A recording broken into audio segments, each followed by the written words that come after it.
Welcome to Narrated Books, where stories come to life, full audiobooks and engaging book summaries.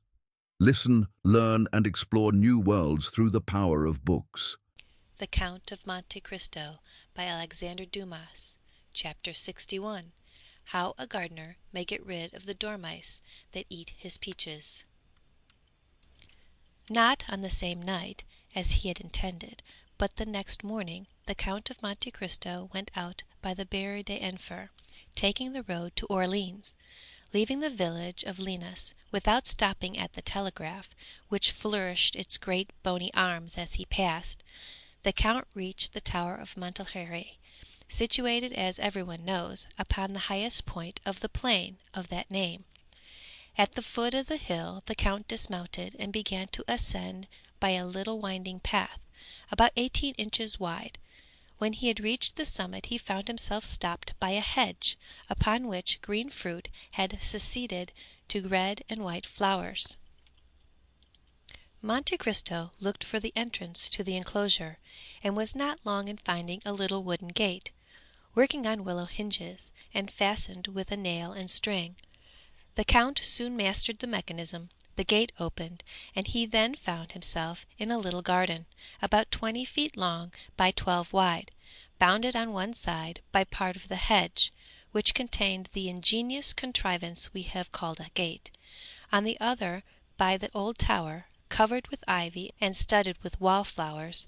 No one would have thought in looking at this old weather-beaten, floral-decked tower, which might be likened to an elderly dame dressed up to receive her grandchildren at a birthday feast, that it would have been capable of telling strange things, if, in addition to the menacing ears which the proverbs say all walls are provided with, it had also a voice. The garden was crossed by a path of red gravel, edged by a border of thick box, of many years' growth, and of a tone and colour that would have delighted the heart of Delacroix, our modern Rubens. This path was formed in the shape of the figure of 8, thus, in its windings, making a walk of 60 feet in a garden of only 20. Never had Flora, the fresh and smiling goddess of gardeners, been honoured with a purer or more scrupulous worship than that which was paid to her in this little enclosure. In fact, of the 20 rose trees which formed the parterre, not one bore the mark of the slug, nor were there evidences anywhere of the clustering aphis which is so destructive to plants growing in a damp soil. And yet it was not because the damp had been excluded from the garden. The earth, black as soot, the thick foliage of the trees betrayed its presence. Besides, had natural humidity been wanting, it could have been immediately supplied by artificial means, thanks to a tank of water sunk in one of the corners of the garden, and upon which were stationed a frog and a toad, who, from antipathy, no doubt, always remained on the 2 opposite sides of the basin. There was not a blade of grass to be seen in the paths, or a weed in the flower beds. No fine lady ever trained and watered her geraniums, her cacti, and her rhododendrons with more pains than this hitherto unseen gardener bestowed upon his little enclosure. Monte Cristo stopped after having closed the gate and fastened the string to the nail, and cast a look around. "The man at the telegraph," said he, "must either engage a gardener or devote himself passionately to agriculture." Suddenly he struck against something crouching behind a wheelbarrow filled with leaves. The something rose, uttering an exclamation of astonishment, and Monte Cristo found himself facing a man about 50 years old, who was plucking strawberries, which he was placing upon grape leaves. He had 12 leaves and about as many strawberries, which, on rising suddenly, he let fall from his hand. "You are gathering your crops, sir?" said Monte Cristo, smiling. "Excuse me, sir," replied the man, raising his hand to his cap. "I am not up there, I know, but I have only just come down." "Do not let me interfere with you in anything, my friend," said the Count. "Gather your strawberries, if, indeed, there are any left." "I have 10 left," said the man, "for here are 11, and I had 21. 5 more than last year. But I am not surprised. The spring has been warm this year, and strawberries require heat, sir.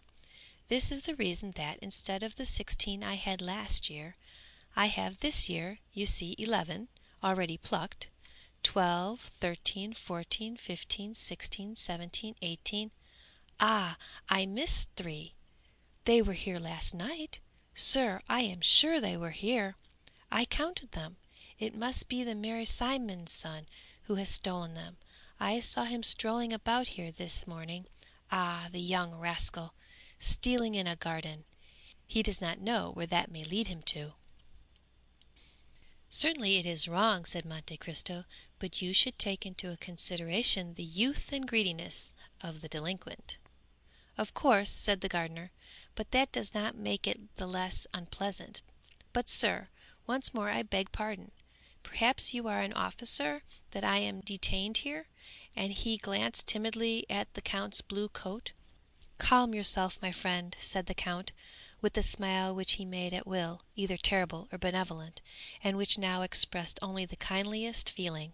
I am not an inspector, but a traveller, brought here by a curiosity he half repents of, since he causes you to lose your time. Ah, my time is not valuable, replied the man, with a melancholy smile. Still it belongs to the government, and I ought not to waste it, but, having received the signal that I might rest for an hour, here he glanced at the sundial, for there was everything in the enclosure of Monterey, even a sundial, and having 10 minutes before me, and my strawberries being ripe, when a day longer. By the by, sir, do you think dormice eat them? Indeed, I should think not, replied Monte Cristo. Dormice are bad neighbors for us who do not eat them preserved, as the Romans did. What? Did the Romans eat them? Said the gardener. Ate dormice? But I this have read year, so, continued in the horticulturist, said the Count. I'll take care. Really? It shall not happen. They can't be nice, though they do say, as fat as a dormouse. It is not a wonder they are fat, sleeping all day, and only waking to eat all night. Listen, last year I had 4 apricots. They stole one. I had 1 nectarine, only 1. Well, sir, they ate half of it on the wall. A splendid nectarine, I never ate a better. You ate it? That is to say, the half that was left, you understand. It was exquisite, sir. Ah, those gentlemen never choose the worst morsels, like Mary Simon's son, who has not chosen the worst strawberries. But this year, continued the horticulturist, I'll take care it shall not happen, even if I should be forced to sit by the whole night to watch when the strawberries are ripe. Monte Cristo had seen enough. Every man has a devouring passion in his heart, as every fruit has its worm. That of the telegraph man was horticulture. He began gathering the grape leaves, which screened the sun from the grapes, and won the heart of the gardener. Did you come here, sir, to see the telegraph? He said. Yes, if it isn't contrary to the rules. Oh, no, said the gardener, not in the least, since there is no danger that anyone can possibly understand what we are saying. I have been told, said the Count, that you do not always yourselves understand the signals you repeat. That is true, sir, and that is what I like best, said the man smiling. Why do you like that best? Because then I have no responsibility. I am a machine then, and nothing else, and so long as I work, nothing more is required of me. Is it possible, said Monte Cristo to himself, that I can have met with a man that has no ambition, that would spoil my plans? Sir, said the gardener, glancing at the sundial, the 10 minutes are almost up. I must return to my post. Will you go up with me? I follow you. Monte Cristo entered the tower, which was divided into 3 stories. The tower contained implements such as spades, rakes, watering pots, hung against the wall. This was all the furniture. The second was the man's conventional abode, or rather sleeping place.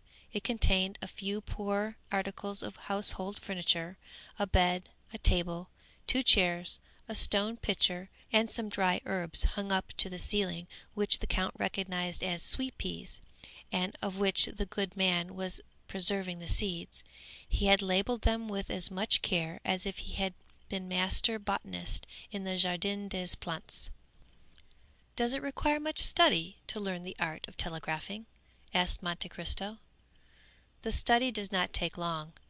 It was acting as a supernumerary that was so tedious." "And what is the pay?" 1,000 francs, sir." "It is nothing." "No, but then we are lodged, as you perceive." Monte Cristo looked at the room. They passed to the third story. It was the telegraph room. Monte Cristo looked in turn at the 2 iron handles by which the machine was worked. "It is very interesting," he said, "but it must be very tedious for a lifetime." "Yes, at first my neck was cramped with looking at it, but at the end of a year I became used to it, and then we have our hours of recreation, and our holidays." "Holidays?" "Yes." "When?" "When we have a fog." "Ah, to be sure! Those are indeed holidays to me. I go into the garden, I plant, I prune, I trim, I kill the insects all day long."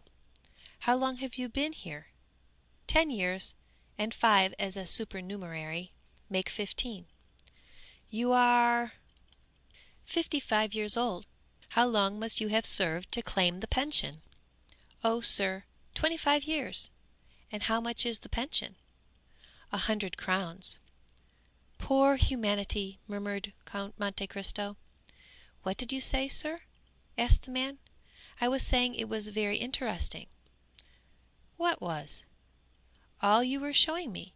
And you really understand none of these signals?" "None at all." "And have you ever tried to understand them?" "Never. Why should I?" "But still there are some signals only addressed to you." "Certainly." "And do you understand them?" "They are always the same." "And they mean?" "Nothing new. You have an hour, or to morrow." "This is simple enough," said the Count, "but look, is not your correspondent putting itself in motion?" "Ah, yes. Thank you, sir." "And what is it saying? Anything you understand?" "Yes, it asks if I am ready." "And you reply?" "By the same sign which, at the same time, tells my right-hand correspondent that I am ready, while it gives notice to my left-hand correspondent to prepare in his turn." "It is very ingenious," said the Count. "You see," said the man proudly, "in 5 minutes he will speak." "I have, then, 5 minutes," said Monte Cristo to himself. "It is more time than I require. My dear sir, will you allow me to ask you a question?" "What is it, sir?" "You are fond of gardening?" "Passionately." "And you would be pleased to have, instead of this terrace of 20 feet, an enclosure of 2 acres?" "Sir, I should make a terrestrial paradise of it." "You live badly on your 1,000 francs?" "Badly enough, but yet I do live." "Yes, but you have a wretchedly small garden." "True, the garden is not large, and then, such as it is filled with dormice, who eat everything." "Ah, they are my scourges." "Tell me, should you have the misfortune to turn your head while your right-hand correspondent is telegraphing, I should not see him. Then what would happen?" "I could not repeat the signals." "And then, not having repeated them, through negligence, I should be fined." "How much?" 100 francs." "The tenth of your income. That would be fine work." "Ah," said the man. "Has it ever happened to you?" said Monte Cristo. "Once, sir, when I was grafting a rose tree." "Well, suppose you were to alter a signal, and substitute another?" "Ah, that is another case. I should be turned off, and lose my pension." 300 francs?" 100 crowns, yes, sir. So you see that I am not likely to do any of these things." "Not even for 15 years' wages? Come, it is worth thinking about." For 15,000 francs? Yes. Sir, you alarm me. Nonsense. Sir, are you tempting me? Just so. 15,000 francs. Do you understand? Sir, let me see my right-hand correspondent. On the contrary, do not look at him, but at this. What is it? What? Do you not know these bits of paper? Bank notes? Exactly. There are 15 of them. And whose are they? Yours, if you like. Mine? Exclaimed the man, half suffocated. Yes, yours. Your own property. Sir, my right-hand correspondent is signaling. Let him signal. Sir, you have distracted me. I shall be fined. That will cost you 100 francs. You see, it is your interest to take my bank notes. Sir, my right-hand correspondent redoubles his signals. He is impatient. Never mind, take these. And the Count placed the packet in the man's hands. Now this is not all, he said. You cannot live upon your 15,000 francs. I shall still have my place. No, you will lose it, for you are going to alter your correspondent's message. Oh, sir, what are you proposing? A jest. Sir, unless you force me. I think I can effectually force you, and Monte Cristo drew another packet from his pocket. Here are 10,000 more francs, he said. With the 15,000 already in your pocket, they will make 25,000. With 5,000 you can buy a pretty little house with 2 acres of land, and remaining 20,000 will bring you in 1,000 francs a year. A garden with 2 acres of land, and 1,000 francs a year. Oh, heavens! Come, take them, and Monte Cristo forced the bank notes into his hand. What am I to do? Nothing very difficult. But what is it? To repeat these signs. Monte Cristo took a paper from his pocket, upon which were drawn 3 signs, with numbers to indicate the order in which they were to be worked. There, you see it will not take long. Yes, but do this, and you will have nectarines and all the rest. The shot told. Red with fever, while the large drops fell from his brow, the man executed, one after the other, the 3 signs given by the Count, in spite of the frightful contortions of the right-hand correspondent, who, not understanding the change, began to think the gardener had gone mad. As to the left-hand one, he conscientiously repeated the same signals, which were finally transmitted to the Minister of the Interior. Now you are rich, said Monte Cristo. Yes, replied the man, but at what price? Listen, friend, said Monte Cristo. I do not wish to cause you any remorse. Believe me, then, when I swear to you that you have wronged no man, but on the contrary have benefited mankind. The man looked at the bank notes, felt them, counted them, turned pale, then red, then rushed into his room to drink a glass of water, but he had no time to reach the water-jug, and fainted in the midst of his dried herbs. 5 minutes after the new telegram reached the minister, Debray had his horse put to his carriage and drove to the Danglars' house. Has your husband any Spanish bonds? He asked the Baroness. I think so. Indeed, he has 6 millions worth. He must sell them at whatever price. Why? Because Don Carlos has fled from Bourges, and has returned to Spain. How do you know? Debray shrugged his shoulders.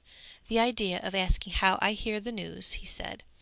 The Baroness did not wait for a repetition. She ran to her husband, who immediately hastened to his agent, and ordered him to sell at any price.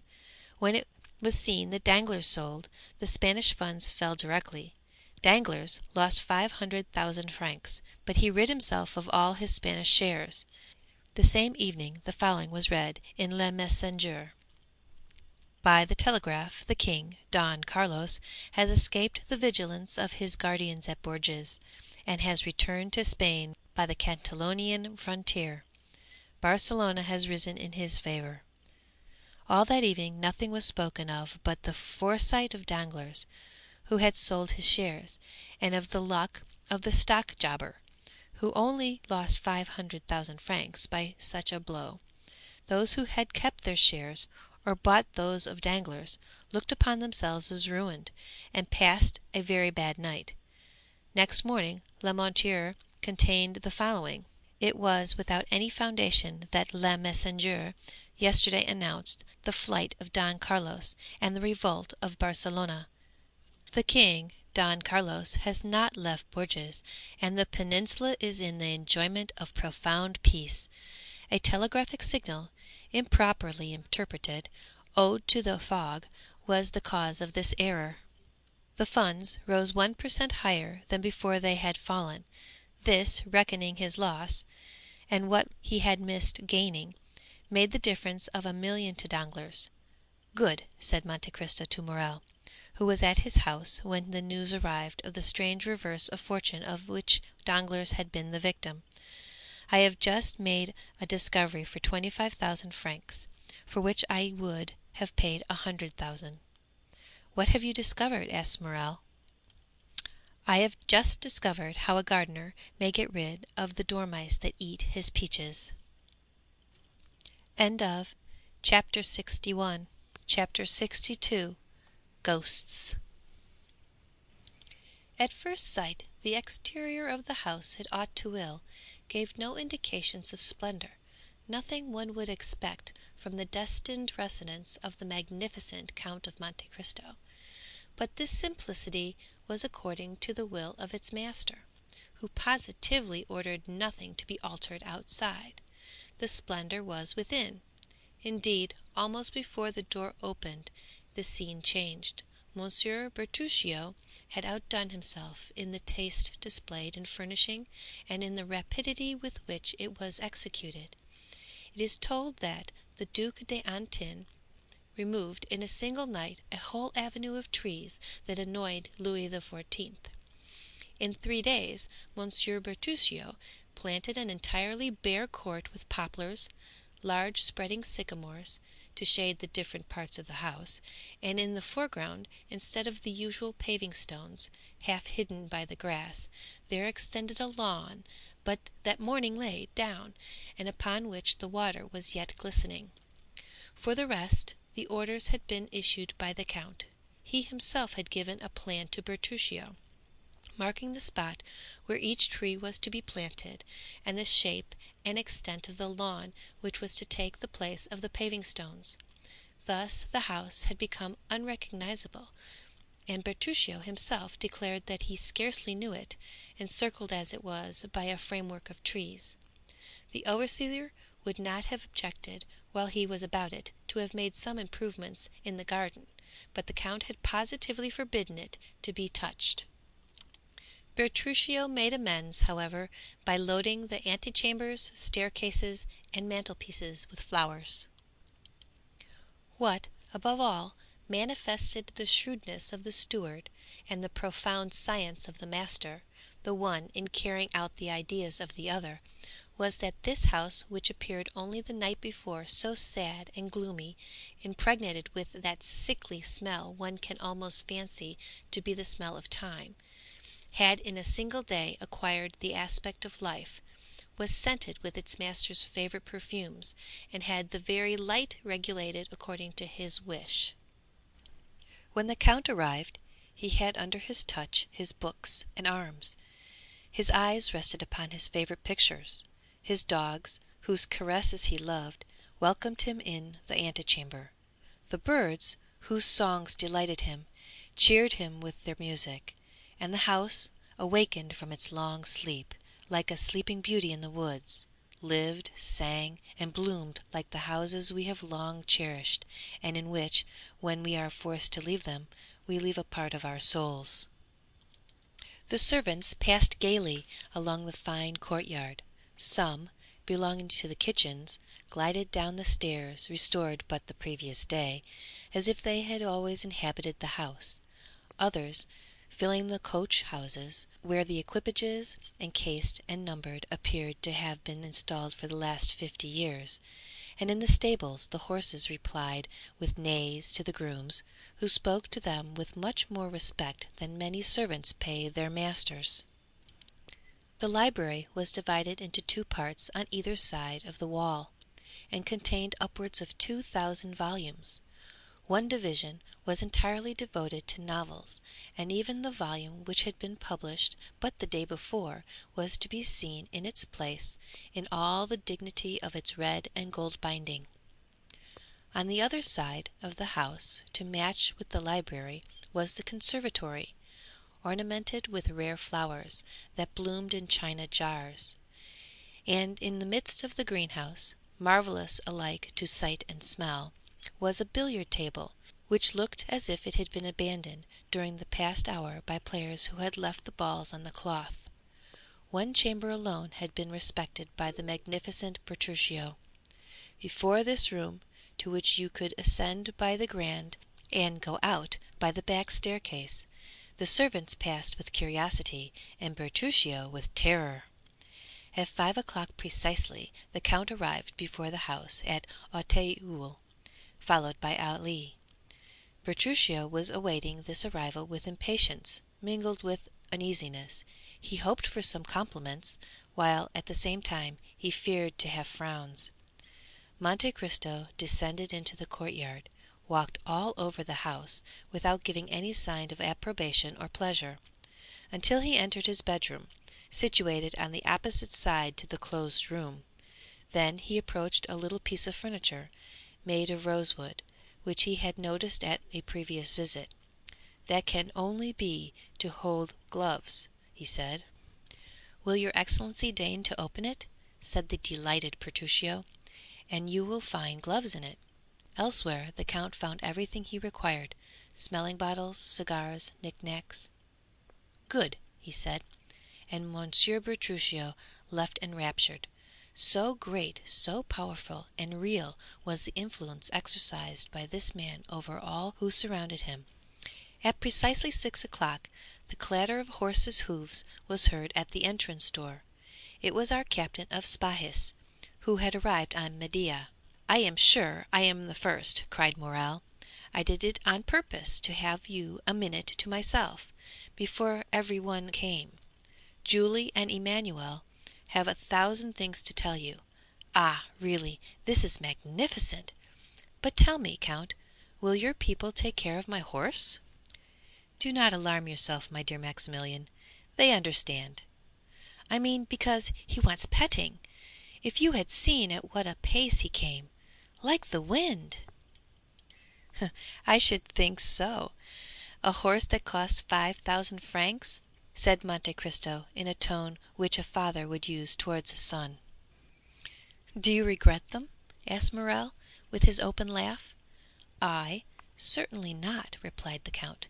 "No, I should only regret if the horse had not proved good. It is so good that I have distanced Monsieur de Château one of the best riders in France, and Monsieur Debray, who both mount the minister's Arabians, and close on their heels are the horses of Madame Danglars, who always go at 6 leagues an hour." "Then they follow you?" asked Monte Cristo. "See, they are here." And at the same minute a carriage with smoking horses, accompanied by 2 mounted gentlemen, arrived at the gate, which opened before them. The carriage drove around and stopped at the steps, followed by the horsemen. The instant Debray had touched the ground he was at the carriage door. He offered his hand to the Baroness, who, descending, took it with a peculiarity of manner imperceptible to everyone but Monte Cristo. But nothing escaped the Count's notice, and he observed a little note passed with the facility that indicates frequent practice from the hand of Madame Danglars to that of the minister's secretary. After his wife, the banker descended, as pale as though he had issued from his tomb instead of his carriage. Madame Danglars threw a rapid and inquiring glance, which could only be interpreted by Monte Cristo, around the courtyard, over the peristyle, and across the front of the house. Then, repressing a slight emotion which must have been seen on her countenance if she had not kept her colour. She ascended the steps, saying to Morel, "Sir, if you were a friend of mine, I should ask you if you would sell your horse." Morel smiled with an expression very like a grimace, and then turned round to Monte Cristo, as if to ask him to extricate him from this embarrassment. The Count understood him. "Ah, madame," he said, "why did you not make that request of me?" "With you, sir," replied the Baroness, "one can wish for nothing, one is so sure to obtain it. If it were so with Monsieur Morel—" "Unfortunately," replied the Count, "I am witness that Monsieur Morel cannot give up his horse, his honour being engaged in keeping it." "How so?" "He laid a wager he would tame Medea in the space of 6 months.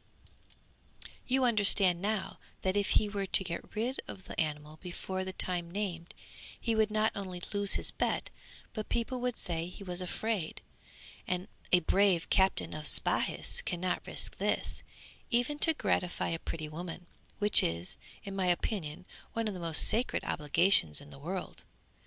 You see my position, madame," said Morel, bestowing a grateful smile on Monte Cristo. "It seems to me," said Danglars, in his coarse tone, ill-concealed by a forced smile, "that you have already got horses enough." Madame Danglars seldom allowed remarks of this kind to pass unnoticed, but, to the surprise of the young people, she pretended not to hear it, and said nothing. Monte Cristo smiled at her unusual humility, and showed her 2 immense porcelain jars, over which wound marine plants, of a size and delicacy that nature alone could produce. The Baroness was astonished. "Why," said she, "you could plant one of the chestnut trees in the Tuileries inside. How can such enormous jars have been manufactured?" "Ah, madame," replied Monte Cristo, "you must not ask of us, the manufacturers of fine porcelain, such a question. It is the work of another age, constructed by the genii of earth and water." "How so? At what period can that have been?" "I do not know. I have only heard that an emperor of China had an oven built expressly, and that in this oven 12 jars like this were successfully baked. 2 broke from the heat of the fire, the other 10 were sunk 300 fathoms deep into the sea. The sea, knowing what was required of her, threw over them her weeds, encircling them with coral, and encrusted them with shells. The whole was cemented by 200 years beneath these almost impervious depths, for a revolution carried away the emperor who wished to make the trial, and only left the documents proving the manufacture of the jars and their descent into the sea. At the end of 200 years the documents were found, and they thought of bringing up the jars. Divers descended in machines made expressly on the discovery, into the bay where they were thrown, but of 10, 3 only remained, the rest having been broken by the waves. I am fond of these jars, upon which, perhaps misshapen, frightful monsters have fixed their cold, dull eyes, and in which myriads of small fish have slept, seeking a refuge from the pursuit of their enemies." Meanwhile, Danglars, who had cared little of curiosities, was mechanically tearing off the blossoms of a splendid orange tree, one after another. When he had finished with the orange tree, he began at the cactus, but this, not being so easily plucked as the orange tree, pricked him dreadfully. He shuddered, and rubbed his eyes as though awaking from a dream. "Sir," said Monte Cristo to him, "I do not recommend my pictures to you, who possess such splendid paintings, but nevertheless here are 2 Holbeina, a Paul Potter, a Mieris, 2 by Gerard Dow, a Raphael, a Van Dyck, a Zurbaran, and 2 or 3 by Murillo worth looking at." "Stay," said Debray, "I recognize this Hobbema." "Ah, indeed!" "Yes, it was proposed for the museum." which, I believe, does not contain one," said Monte Cristo. "No, and yet they refused to buy it." "Why?" said Château Renaud. "You pretend not to know, because the government was not rich enough." "Ah, pardon me," said Château Renaud. "I have heard of these things every day during the last 8 years, and I cannot understand them yet." "You will by and by," said Debray. "I think not," replied Château Renaud. "Major Bartolomeo Cavalcanti and Count Andrea Cavalcanti," announced Baptistine. A black satin stock, fresh from the maker's hands, grey moustaches, a bold eye, a major's uniform, ornamented with 3 medals and 5 crosses, in fact, the thorough bearing of an old soldier, such was the appearance of Major Bartolomeo Cavalcanti, that tender father with whom we are already acquainted. Close to him, dressed in entirely new clothes, advanced smiling Count Andrea Cavalcanti, the dutiful son, whom we also know. The 3 young people were talking together. On the entrance of the newcomers their eyes glanced from father to son, and then, naturally enough, rested on the latter, whom they began criticizing. "Cavalcanti," said Debray. "A fine name," said Morel. "Yes," said Château Renaud, "these Italians are well named, and badly dressed." "You are fastidious, Château Renaud," replied Debray. "Those clothes are well cut and quite new." "That is just what I find fault with. That gentleman appears to be well dressed for the first time in his life."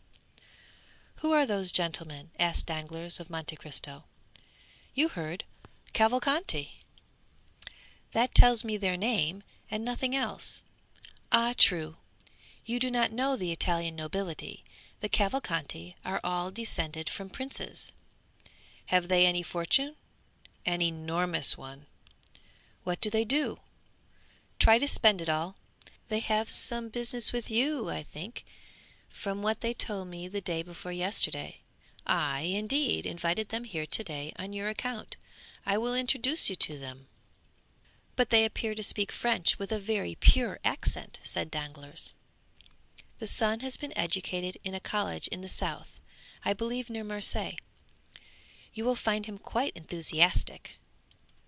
"Upon what subject?" asked Madame Danglars. "The French ladies, madame. He has made up his mind to take a wife from Paris." "A fine idea, that of his," said Danglars, shrugging his shoulders.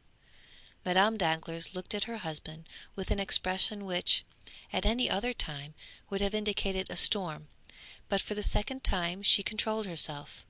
"The baron appears thoughtful to-day," said Monte Cristo to her. "Are they going to put him in the ministry?" "Not yet, I think. More likely he has been speculating on the Bourse and has lost money." "Monsieur and Madame de Villefort," cried Baptistine. They entered. Monsieur de Villefort, notwithstanding his self-control, was visibly affected, and when Monte Cristo touched his hand, he felt it tremble. "Certainly women alone know how to dissimulate," said Monte Cristo to himself, glancing at Madame Danglars, who was smiling on the procureur and embracing his wife. After a short time the count saw Bertuccio, who, until then, had been occupied on the other side of the house, glide into an adjoining room. He went to him. "What do you want, Monsieur Bertuccio?" said he. "Your Excellency has not stated the number of guests." "Ah, true. How many covers?" "Count for yourself." "Is everyone here, your Excellency?" "Yes." Bertuccio glanced through the door, which was ajar. The count watched him. "Good heavens!" he exclaimed.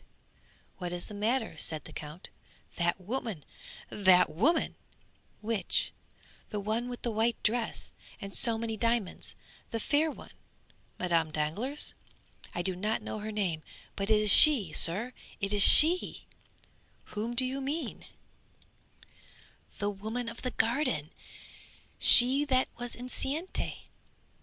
She who was walking while she waited for. Petruchio stood at the open door, with his eyes starting and his hair on end. Waiting for whom? Petruchio, without answering, pointed to Villefort with something of the gesture Macbeth uses to point to Banquo. "Oh, oh!" he at length muttered. "Do you see?" "What? Who?" "Him." "Him? Monsieur de Villefort, the king's attorney? Certainly I see him." "Then I did not kill him." "Really, I think you are going mad, good Petruchio," said the count. "Then he is not dead?" "No, you see plainly he is not dead. Instead of striking between the sixth and seventh left ribs, as your countrymen do, you must have struck higher or lower, and the life is very tenuous in these lawyers, or rather there is no truth in anything you have told me. It was a fright of the imagination, a dream of your fancy. You went to sleep full of thoughts of vengeance. They weighed heavily upon your stomach. You had the nightmare, that is all. Come, calm yourself, and reckon them up. Monsieur and Madame de Villefort, 2. Monsieur and Madame Danglars, 4. Monsieur de Château Monsieur Debray, Monsieur Morel, 7. Major Bartolome Cavalcanti, 8. 8, repeated Petruchio. Stop! You are in a shocking hurry to be off. You forget one of my guests. Lean a little to the left. Stay. Look at Monsieur Andrea Cavalcanti, the young man in a black coat, looking at Murillo's Madonna. Now he is turning. This time Petruchio would have uttered an exclamation had not a look from Monte Cristo silenced him. Benedetto, he muttered. Fatality? 6:30 has just struck, Monsieur Petruchio, said the count severely. I ordered dinner at that hour, and I do not like to wait. And he returned to his guests, while Petruchio, leaning against the wall, succeeded in reaching the dining-room. 5 minutes afterwards the doors of the drawing-room were thrown open, and Petruchio, appearing, said, with a violent effort, "The dinner awaits." The Count of Monte Cristo offered his arm to Madame de Villefort. "Monsieur de Villefort," he said, "will you conduct the Baroness Danglars?" Villefort complied, and they passed on to the dining-room. Chapter 62. Chapter 63. The Dinner. It was evident that one sentiment affected all the guests on entering the dining-room. Each one asked what strange influence had brought them to this house, and yet astonished, even uneasy though they were, they still felt that they would not like to be absent. The recent events, the solitary and eccentric position of the Count, his enormous, nay, almost incredible fortune, should have made men cautious, and have altogether prevented ladies visiting a house where there was no one of their own sex to receive them. And yet curiosity had been enough to lead them to overleap the bounds of prudence and decorum, and all present, even including Cavalcanti and his son, notwithstanding the stiffness of the one and the carelessness of the other, were thoughtful on finding themselves assembled at the house of this incomprehensible man. Madame Danglars had started when Villefort, on the Count's invitation, offered his arm, and Villefort felt that his glance was uneasy beneath his gold spectacles when he felt the arm of the Baroness press upon his own. None of this had escaped the Count, and even by this mere contact of individuals the scene had already acquired considerable interest for an observer. M. de Villefort had on the right hand Madame Danglars, and on his left Morrel. The Count was seated between Madame de Villefort and Danglars. The other seats were filled by Debray, who was placed between the two Cavalcanti, and by Château Renaud, seated between Madame de Villefort and Morrel. The repast was magnificent. Monte Cristo had endeavored completely to overturn the Parisian ideas, and to feed the curiosity as much as the appetite of his guests. It was an Oriental feast that he offered to them, but of such a kind as the Arabian fairies might be supposed to prepare. Every delicious fruit that the 4 quarters of the globe could provide was heaped in vases from China and jars from Japan. Rare birds retaining their most brilliant plumage, enormous fish spread upon massive silver dishes, together with every wine produced in the archipelago, Asia Minor, or the Cape, sparkling in bottles whose grotesque shapes seemed to give an additional flavor to the draught. All these, like one of the displays with which Apicius of old gratified his guests, passed in review before the eyes of the astonished Parisians, who understood that it was possible to expend 1,000 louis upon a dinner for 10 persons, but only on the condition of eating pearls, like Cleopatra, or drinking refined gold, like Lorenzo de Medici. Monte Cristo noticed the general astonishment, and began laughing and joking about it.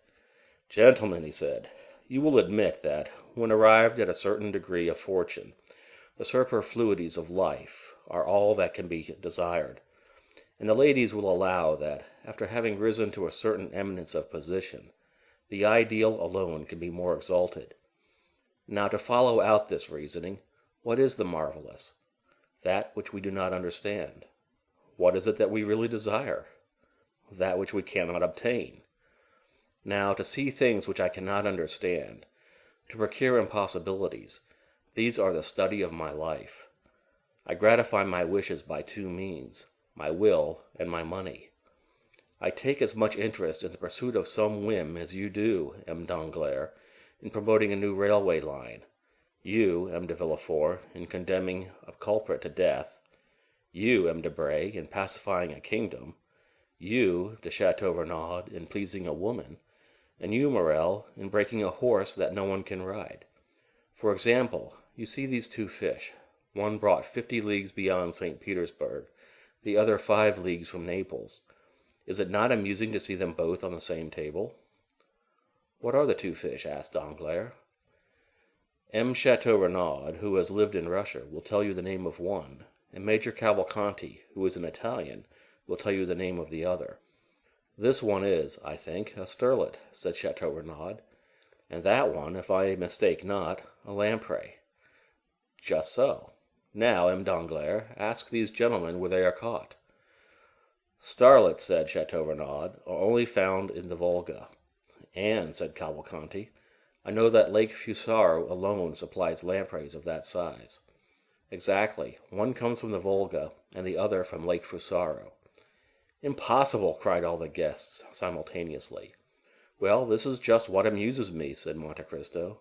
"I am like Nero, cupitor impossibilium, and that is what is amusing you at this moment. This fish, which seems so exquisite to you, is very likely no better than perch or salmon, but it seemed impossible to procure it, and here it is." "But how could you have these fish brought to France?" "Oh, nothing more easy. Each fish was brought over in a cask, one filled with river herbs and weeds, the other with rushes and lake plants. They were placed in a wagon built on purpose, and thus the sterlet lived 12 days, the lamprey 8, and both were alive when my cook seized them, killing one with milk and the other with wine. You did not believe me, M. Danglars." "I cannot help doubting," answered Danglars, with his stupid smile. "Baptistin," said the count, "have the other fish brought in, the sterlet and the lamprey which came in the other casks, and which are yet alive." Danglars opened his bewildered eyes. The company clapped their hands. 4 servants carried in 2 casks covered with aquatic plants, and in each of which was breathing a fish similar to those on the table. "But why have 2 of each sort?" asked Danglars. "Merely because one might have died," carelessly answered Monte Cristo. "You are certainly an extraordinary man," said Danglars, "and philosophers may well say it is a fine thing to be rich." "And to have ideas," added Madame Danglars. "Oh, do not give me credit for this, madame. It was done by the Romans, who much esteemed them, and Pliny relates that they sent slaves from Ostia to Rome, who carried on their heads fish which he calls the molus, and which from the description must probably be the goldfish. It was also considered a luxury to have them alive, it being an amusing sight to see them die, for when dying they change color 3 or 4 times, and like the rainbow when it disappears, pass through all the prismatic shades, after which they were sent to the kitchen. Their agony formed part of their merit. If they were not seen alive, they were despised when dead. Yes, said Debray, but then Ostia is only a few leagues from Rome. True, said Monte Cristo, but what would be the use of living 1800 years after Lucullus if we can do no better than he could? The two Cavalcanti opened their enormous eyes, but had the good sense not to say anything. All this is very extraordinary, said Chateau Renaud. Still, what I admire the most, I confess, is the marvelous promptitude with which your orders are executed. Is it not true that you only bought this house 5 or 6 days ago? Certainly not longer. Well, I am sure it is quite transformed since last week. If I remember rightly, it had another entrance, and the courtyard was paved and empty, while today we have a splendid lawn, bordered by trees which appear to be 100 years old. Why not? I am fond of grass and shade, said Monte Cristo. Yes, said Madame de Villefort. The door was towards the road before, and on the day of my miraculous escape you brought me into the house from the road. I remember. Yes, madame, said Monte Cristo, but I preferred having an entrance which would allow me to see the Bois de Boulogne over my garden. In 4 days, said Morel. It is extraordinary. Indeed, said Chateau Renaud, it seems quite miraculous to make a new house out of an old one, for it was very old, and dull too. I recollect coming for my mother to look at it when M. de Saint-Méran advertised it for sale 2 or 3 years ago. M. de Saint-Méran, said Madame de Villefort. Then this house belonged to M. de Saint-Méran before you bought it? It appears so, replied Monte Cristo. Is it possible that you did not know of whom you purchased it? Quite so. My steward transacts all this business for me. It is certainly 10 years since the house had been occupied, said Chateau Renaud, and it was quite melancholy to look at, with the blinds closed, the doors locked, and the weeds in the court. Really, if the house had not belonged to the father-in-law of the procurer, one might have thought it some accursed place where a horrible crime had been committed. Villefort, who had hitherto not tasted the 3 or 4 glasses of rare wine which were placed before him, here took one and drank it off. Monte Cristo allowed a short time to elapse, and then said, "It is singular, Baron, but the same idea came across me the first time I came here. It looked so gloomy I should never have bought it if my steward had not taken the matter into his own hands. Perhaps the fellow had been bribed by the notary."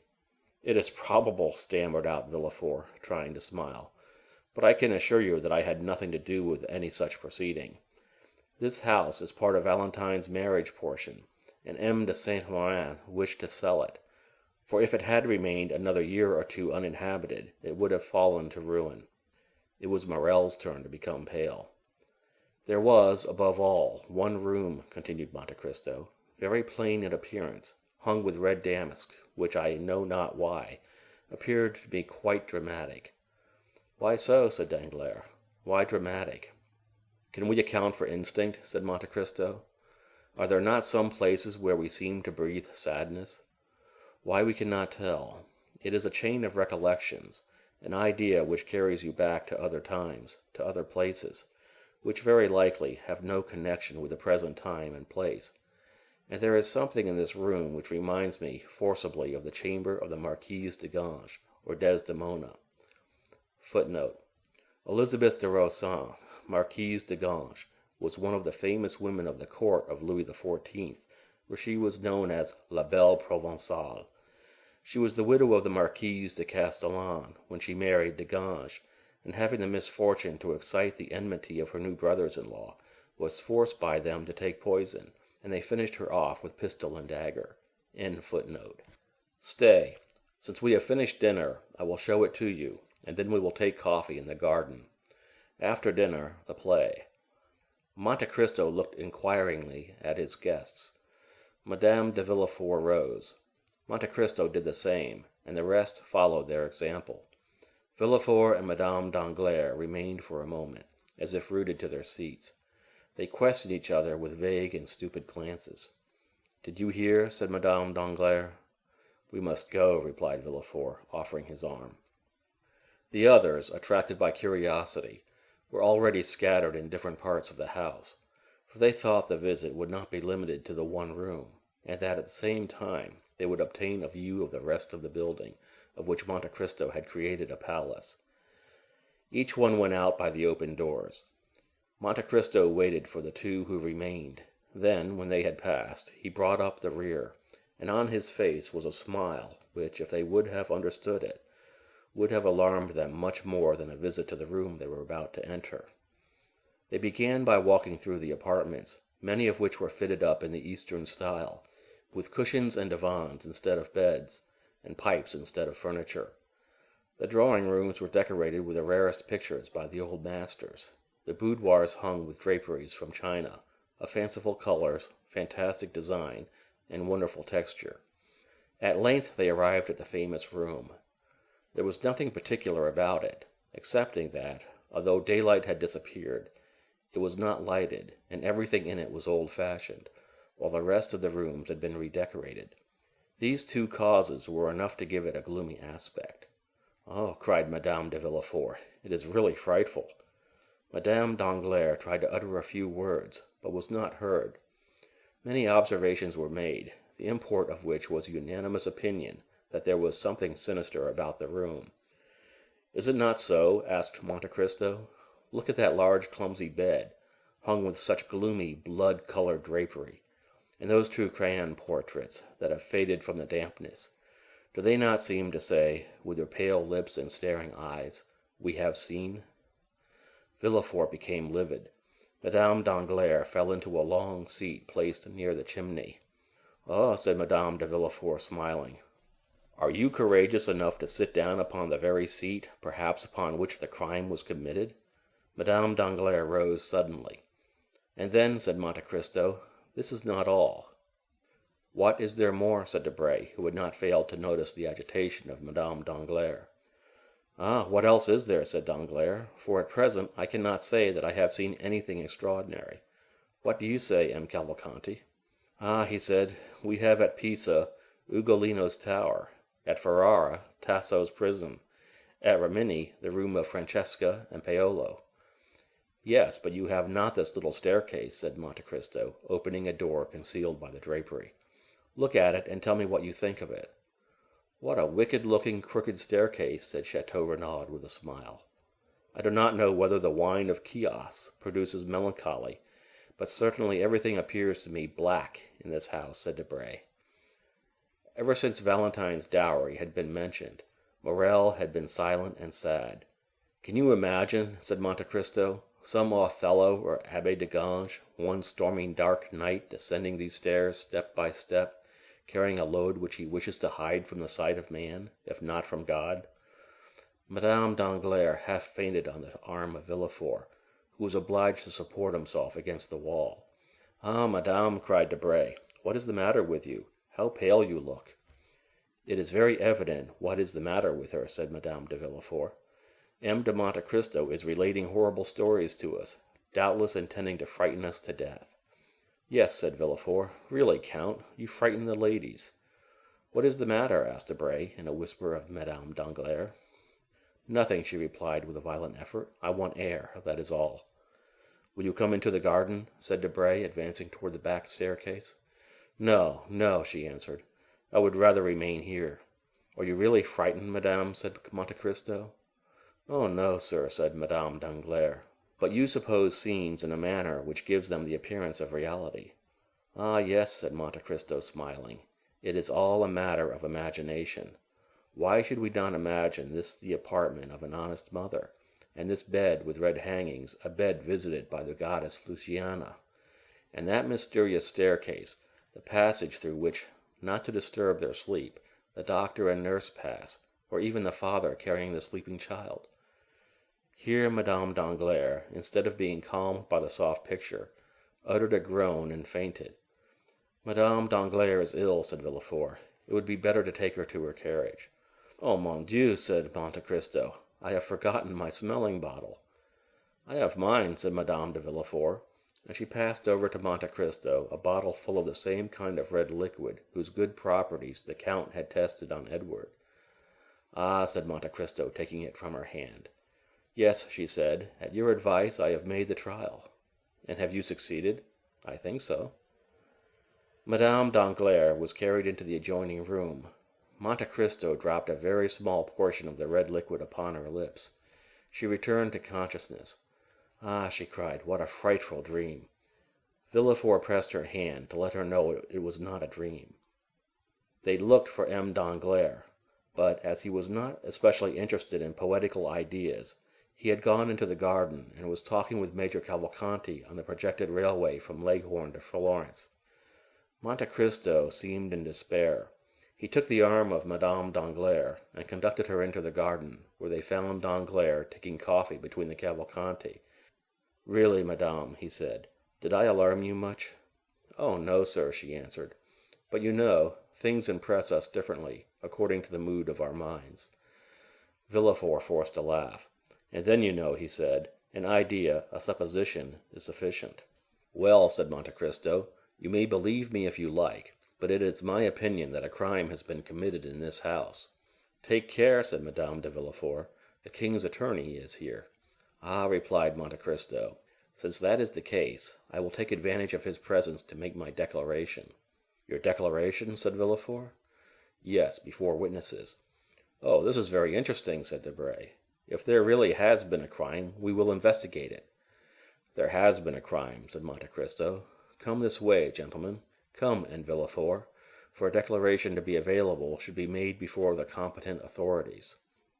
He then took Villefort's arm, and at the same time, holding that of Madame Danglars under his own, he dragged the procureur to the plantain tree, where the shade was thickest. All the other guests followed. "Stay," said Monte Cristo, "here, in this very spot," and he stamped upon the ground. "I had the earth dug up and fresh mold put in, to refresh these old trees. Well, my man digging found a box, or rather the ironwork of a box, in the midst of which was the skeleton of a newly born infant." Monte Cristo felt the arm of Madame Danglars stiffen, while that of Villefort trembled. "A newly born infant," repeated Debray. "This affair becomes serious." "Well," said Château Renaud, "I was not wrong, just now then, when I said that houses had souls and faces like men, and that their exteriors carried the impress of their characters. This house was gloomy because it was remorseful. It was remorseful because it concealed a crime." "Who said it was a crime?" asked Villefort, with a last effort. "How? Is it not a crime to bury a living child in a garden?" cried Monte Cristo. "And pray, what do you call such an action?" "But who said it was buried alive?" "Why bury it there if it were dead? This garden has never been a cemetery." "What is done to infanticides in this country?" asked Major Cavalcanti innocently. "Oh, their heads are soon cut off," said Danglars. "Ah, indeed?" said Cavalcanti. "I think so. Am I not right, M. de Villefort?" asked Monte Cristo. "Yes, count," replied Villefort, in a voice now scarcely human. Monte Cristo, seeing that the two persons for whom he had prepared this scene could scarcely endure it, and not wishing to carry it too far, said, "Come, gentlemen, some coffee. We seem to have forgotten it," and he conducted the guests back to the table on the lawn.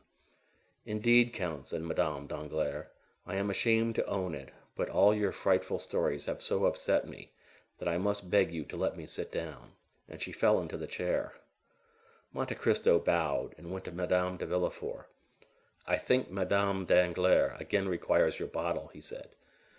But before Madame de Villefort could reach her friend, the procureur had found time to whisper to Madame Danglars, "I must speak with you." "When?" "Tomorrow." "Where?" "In my office, or in the court if you like. That is the surest place." "I will be there." At this moment Madame de Villefort approached. "Thanks, my dear friend," said Madame Danglars, trying to smile. "It is over now, and I am much better." End of chapter 63. Chapter 64. The Beggar. The evening passed on. Madame de Villefort expressed a desire to return to Paris, which Madame Danglars had not dared to do, notwithstanding the uneasiness she experienced. On his wife's request, M. de Villefort was the first to give the signal of departure. He offered his seat in his landau to Madame Danglars, that she might be under the care of his wife. As for M. Danglars, absorbed in an interesting conversation with M. Cavalcanti, he paid no attention to anything that was passing. While Monte Cristo had begged the smelling bottle from Madame de Villefort, he had noticed the approach of Villefort to Madame Danglars, and he soon guessed all that had passed between them, though the words had been uttered in so low a voice as to hardly be heard by Madame Danglars. Without opposing their arrangements, he allowed Morrel, Chateau Renaud, and Debray to leave on horseback, and the ladies in M. de Villefort's carriage. Danglars, more and more delighted with Major Cavalcanti, had offered him a seat in his carriage. Andrea Cavalcanti found his tilbury waiting at the door. The groom, in every respect a caricature of the English fashion, was standing on tiptoe to hold a large iron-gray horse. Andrea had spoken very little during dinner. He was an intelligent lad, and he feared to utter some absurdity before so many grand people, amongst whom, with dilating eyes, he saw the king's attorney.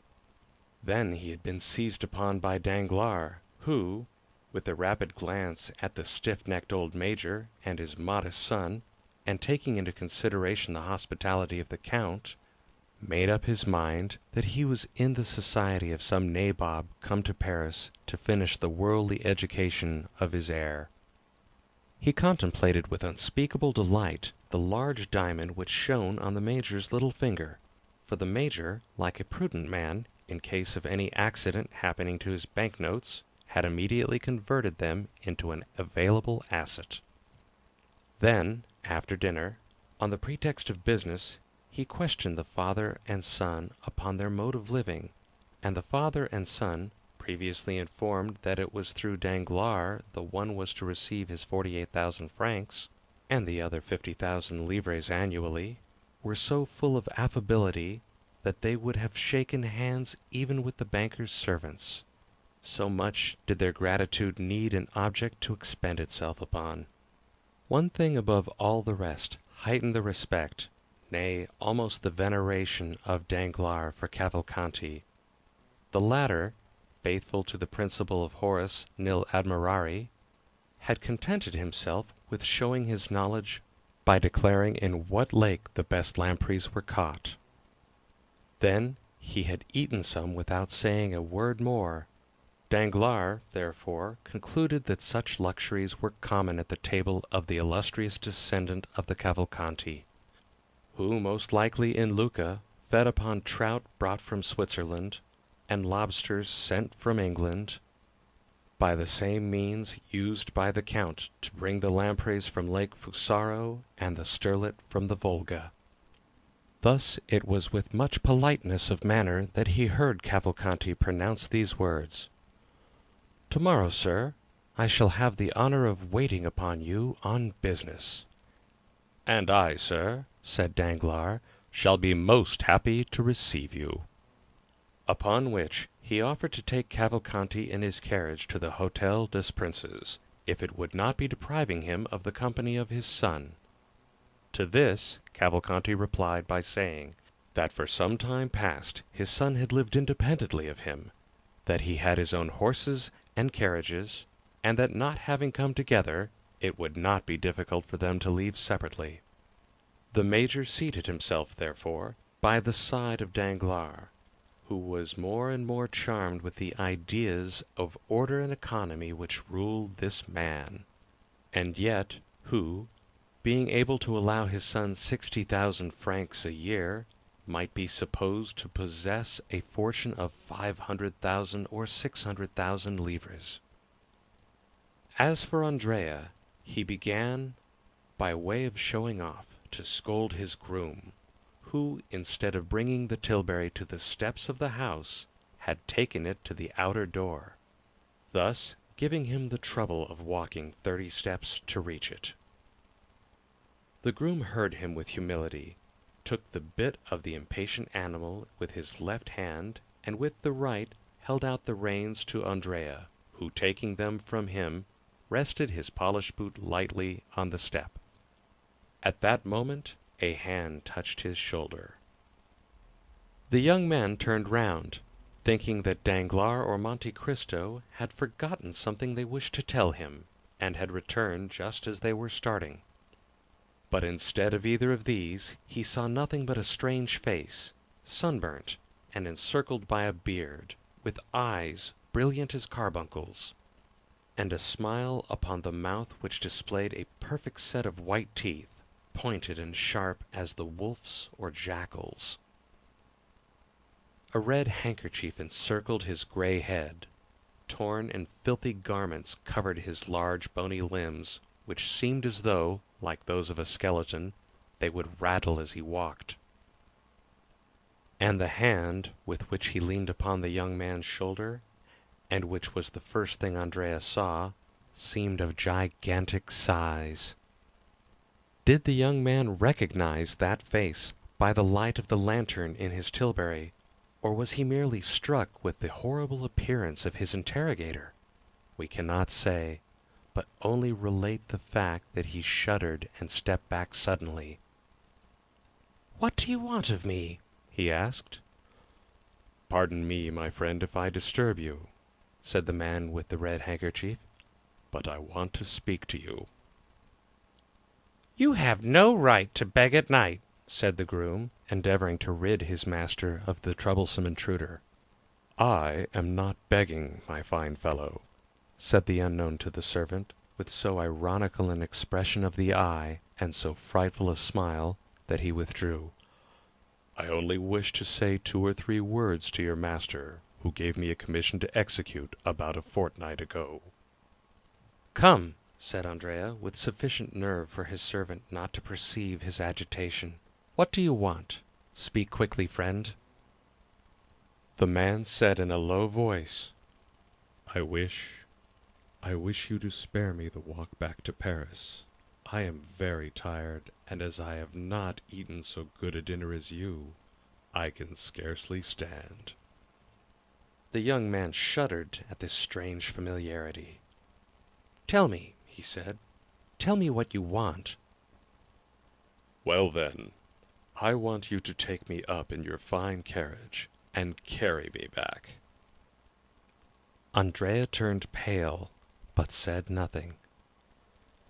"Yes," said the man, thrusting his hands into his pockets and looking impudently at the youth, "I have taken the whim into my head.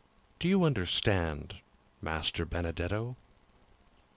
At this name, no doubt, the young man reflected a little, for he went towards his groom, saying, "This man is right. I did indeed charge him with a commission, the result of which he must tell me. Walk to the barrier. There, take a cab, that you may not be too late." The surprised groom retired.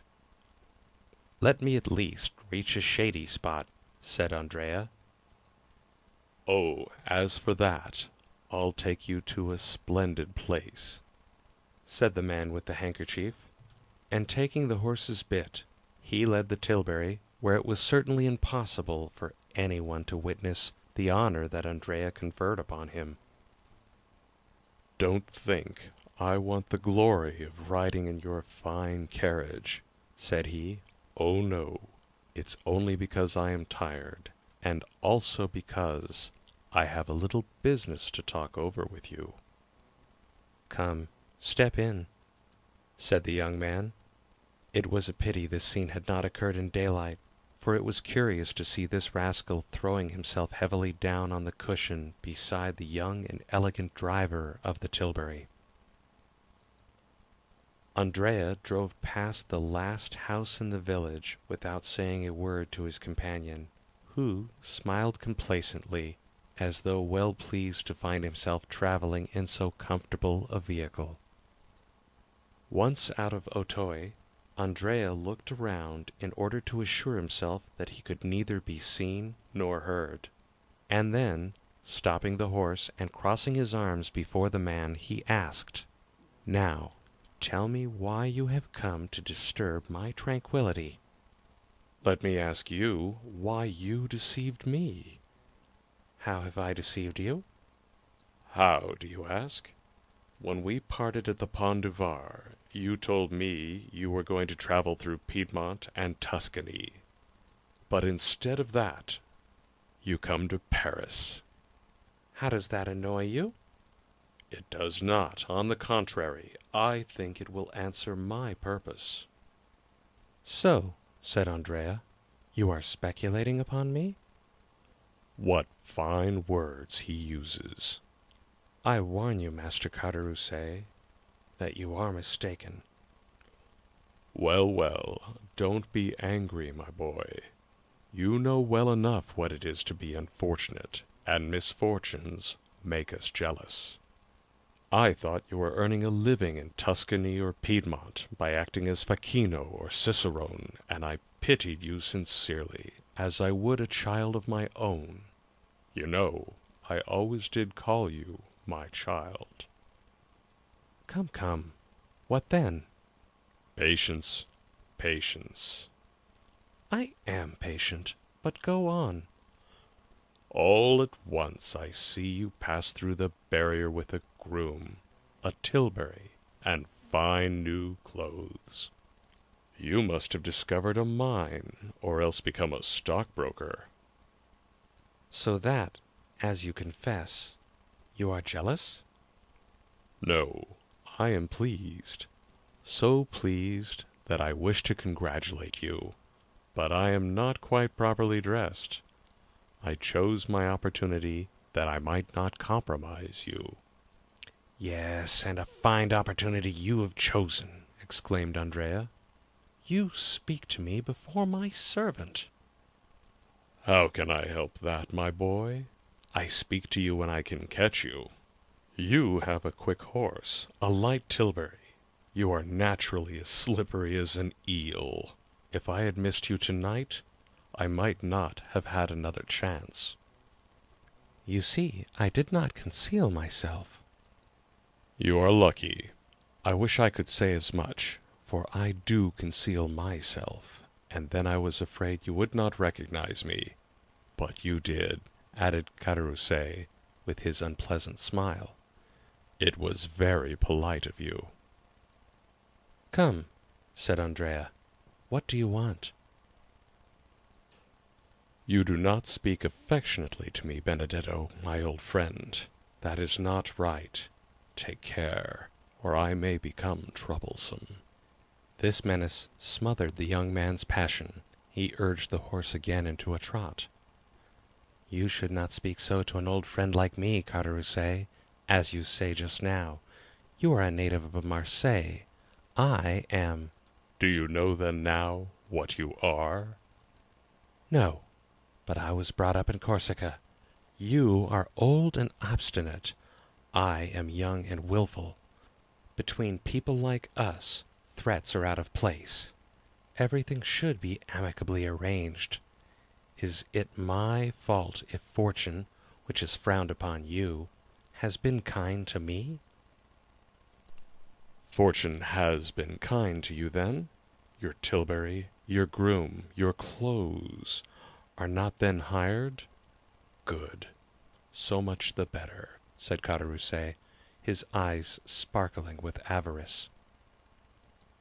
Oh, you knew that well enough before speaking to me, said Andrea, becoming more and more excited. If I had been wearing a handkerchief like yours on my head, rags on my back, and worn-out shoes on my feet, you would not have known me. You wrong me, my boy. Now I have found you. Nothing prevents my being as well dressed as anyone, knowing, as I do, the goodness of your heart. If you have 2 coats, you will give me one of them. I used to divide my soup and beans with you when you were hungry. True, said Andrea. What an appetite you used to have! Is it as good now? Oh, yes, replied Andrea, laughing. How did you come to be dining with that prince whose house you have just left? He is not a prince, simply a count. A count? And a rich one too, eh? Yes, but you had better not have anything to say to him, for he is not a very good-tempered gentleman. Oh, be easy. I have no design upon your count, and you shall have him all to yourself. But, said Caderousse, again smiling with the disagreeable expression he had before assumed, you must pay for it. You understand. Well, what do you want? I think that with 100 francs a month, well, I could live upon 100 francs. Come, you understand me. But that with 150 francs, I should be quite happy. Here are 200, said Andrea, as he placed 10 gold louis in the hand of Carderousse. Good, said Carderousse. Apply to the steward on the first day of every month, and you will receive the same sum. There now, again you degrade me. How so? By making me apply to the servants, when I want to transact business with you alone. Well, be it so then. Take it from me then, and so long at least as I receive my income, you shall be paid yours. Come, come, I always said you were a fine fellow, and it is a blessing when good fortune happens to such as you. But tell me all about it. Why do you wish to know? Asked Cavalcanti. What? Do you again defy me? No. The fact is, I have found my father. What? A real father? Yes, so long as he pays me. You'll honor and believe him. That's right.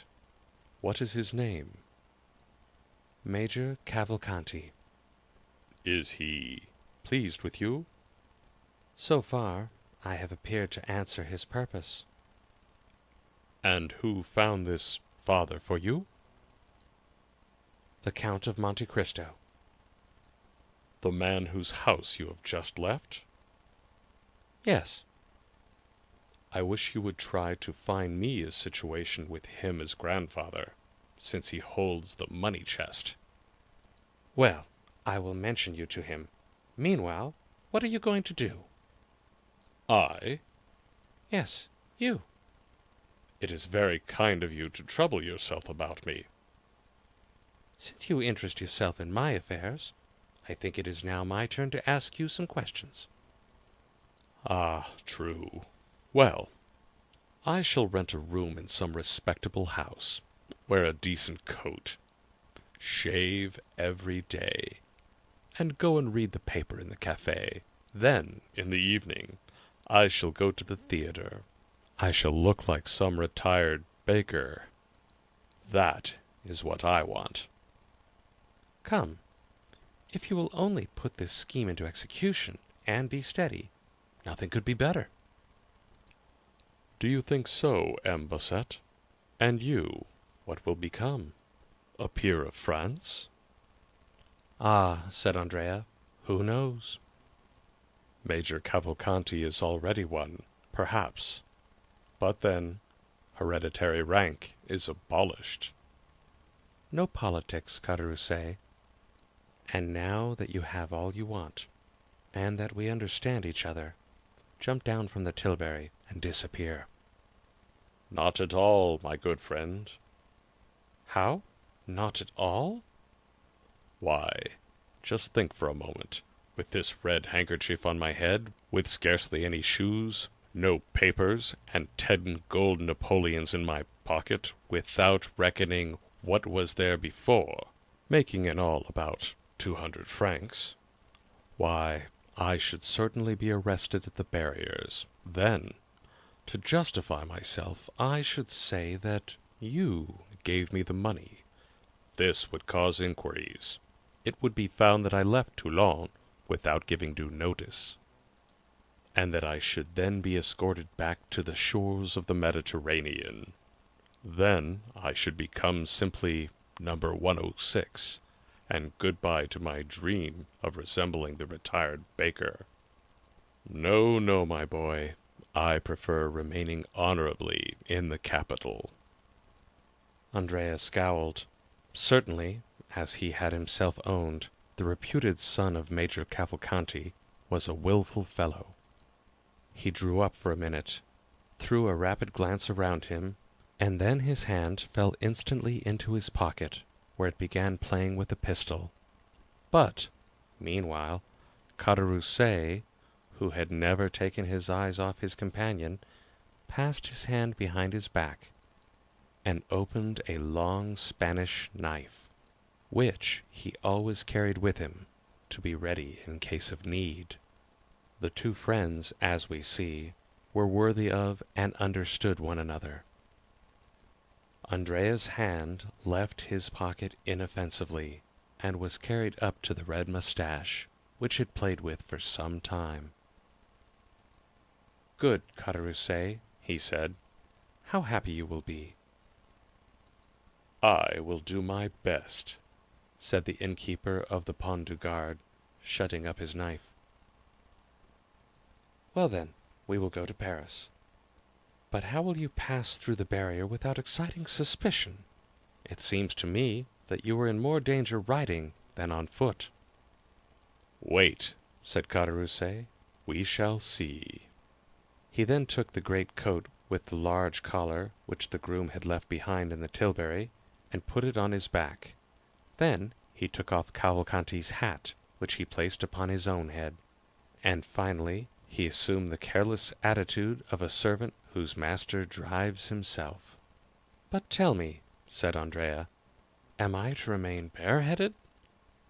"Pooh," said Caderousse, "it is so windy that your hat can easily appear to have blown off." "Come, come, enough of this," said Cavalcanti. "What are you waiting for?" said Caderousse. "I hope I am not the cause." "Hush!" said Andrea. They passed the barrier without accident. At the first cross street, Andrea stopped his horse, and Caderousse leapt out. "Well," said Andrea, "my servant's coat and hat?" "Ah," said Caderousse, "you would not like me to risk taking cold." "But what am I to do?" "You? Oh, you are young, while I am beginning to get old. Au revoir, Benedetto." And running into a court, he disappeared. "Alas," said Andrea, sighing, "one cannot be completely happy in this world." End of chapter 64. Chapter 65. A Conjugal Scene. At the Place Louis XV the three young people separated. That is to say, Morel went to the boulevards, Château Renaud to the Pont de la Révolution, and Debray to the quay. Most probably Morel and Château Renaud returned to their domestic hearths, as they say in the gallery of the Chamber in well-turned speeches, and in the theatre of the Rue Richelieu in well-written pieces. But it was not the case with Debray. When he reached the wicket of the Louvre, he turned to the left, galloped across the Carrousel, passed through the Rue Saint-Roch, and, issuing from the Rue de la Michodière, he arrived at Monsieur Danglars' door just at the same time that Villefort's landau, after having deposited him and his wife at the Faubourg Saint-Honoré, stopped to leave the Baroness at her own house. Debray, with the air of a man familiar with the house, entered first into the court, threw his bridle into the hands of a footman, and returned to the door to receive Madame Danglars, to whom he offered his arm to conduct her to her apartments. The gate once closed, and Debray and the Baroness alone in the court, he asked, "What was the matter with you, Hermine, and why were you so affected at that story, or rather fable, which the Count related?" "Because I have been in such shocking spirits all the evening, my friend," said the Baroness. "No, Hermine," replied Debray, "you cannot make me believe that. On the contrary, you were in excellent spirits when you arrived at the Count's. Monsieur Danglars was disagreeable, certainly, but I know how much you care for his ill humor. Someone has vexed you. I will allow no one to annoy you." "You are deceived, Lucien, I assure you," replied Madame Danglars, "and what I have told you is really the case, added to the ill humor you remarked, but which I did not think it worth while to allude to." It was evident that Madame Danglars was suffering from that nervous irritability which women frequently cannot account for even to themselves, or that, as Debray had guessed, she had experienced some secret agitation that she would not acknowledge to anyone. Being a man who knew that the former of these symptoms was one of the inherent penalties of womanhood, he did not then press his inquiries, but waited for a more appropriate opportunity when he should again interrogate her, or receive an avowal proprio motu. At the door of her apartment the Baroness met Mademoiselle Cornélie, her confidential maid. "What is my daughter doing?" asked Madame Danglars. "She practiced all the evening, and then went to bed," replied Mademoiselle Cornélie. "Yet I think I hear her piano." "It is Mademoiselle Louise d'Armilly, who is playing while Mademoiselle Danglars is in bed." "Well," said Madame Danglars, "come and undress me." They entered the bedroom. Debray stretched himself upon a large couch, and Madame Danglars passed into her dressing-room with Mademoiselle Cornélie. "My dear Monsieur Lucien," said Madame Danglars through the door, "you are always complaining that Eugénie will not address a word to you." "Madame," said Lucien, playing with the little dog, who, recognizing him as a friend of the house, expected to be caressed, "I am not the only one who makes similar complaints. I think I heard Morcerf say that he could not extract a word from his betrothed." "True," said Madame Danglars, "yet I think this will all pass off, and that you will one day see her enter your study." "My study?" "At least that of the minister." "Why so?" "To ask for an engagement at the opera. Really, I never saw such an infatuation for music. It is quite ridiculous for a young lady of fashion." Debray smiled. "Well," said he, "let her come, with your consent and that of the baron, and we will try to give her an engagement, though we are very poor to pay such talent as hers." "Go, Cornélie," said Madame Danglars. "I do not require you any longer." Cornélie obeyed, and the next minute Madame Danglars left her room in a charming loose dress, and came and sat down close to Debray. Then she began thoughtfully to caress the little spaniel. Lucien looked at her for a moment in silence. "Come, Hermine," he said after a short time, "answer candidly. Something vexes you, is it not so?" "Nothing," answered the Baroness. And yet, as she could scarcely breathe, she rose and went towards a looking-glass. "I am frightful tonight," she said. Debray rose, smiling, and was about to contradict the Baroness upon this latter point, when the door opened suddenly. Monsieur Danglars appeared. Debray reseated himself. At the noise of the door, Madame Danglars turned round and looked upon her husband with an astonishment she took no trouble to conceal. "Good evening, madame," said the banker. "Good evening, Monsieur Debray." Probably the Baroness thought this unexpected visit signified a desire to make up for the sharp words he had uttered during the day. Assuming a dignified air, she turned round to Debray, without answering her husband. "Read me something, Monsieur Debray," she said. Debray, who was slightly disturbed at this visit, recovered himself when he saw the calmness of the Baroness, and took up a book marked by a mother-of-pearl knife inlaid with gold. "Excuse me," said the banker, "but you will tire yourself, Baroness, by such late hours, and Monsieur Debray lives some distance from here." Debray was petrified, not only to hear Danglars speak so calmly and politely, but because it was apparent that beneath outward politeness there really lurked a determined spirit of opposition to anything his wife might wish to do. The Baroness was also surprised, and showed her astonishment by a look which would doubtless have had some effect upon her husband if he had not been intently occupied with the paper, where he was looking to see the closing stock quotations. The result was that the proud look entirely failed of its purpose.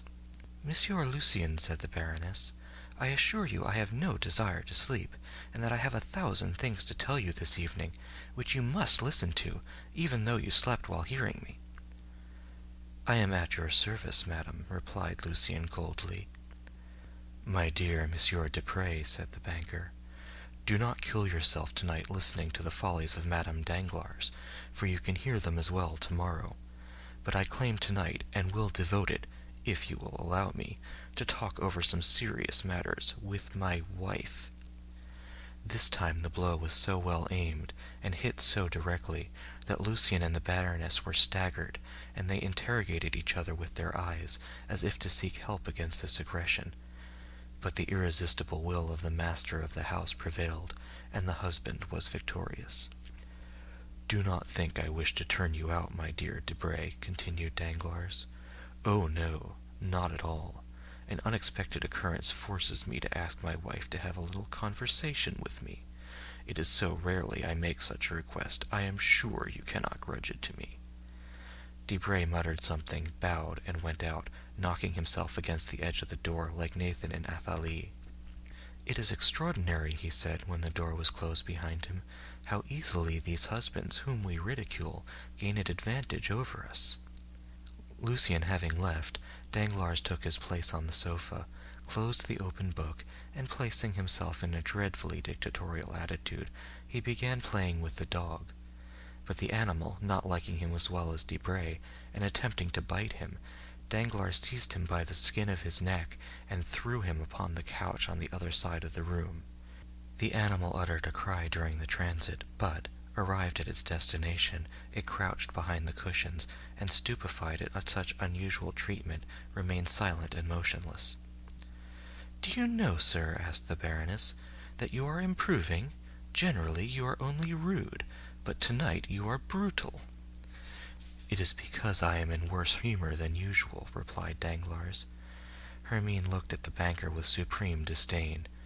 These glances frequently exasperate the pride of Danglars, but this evening he took no notice of them.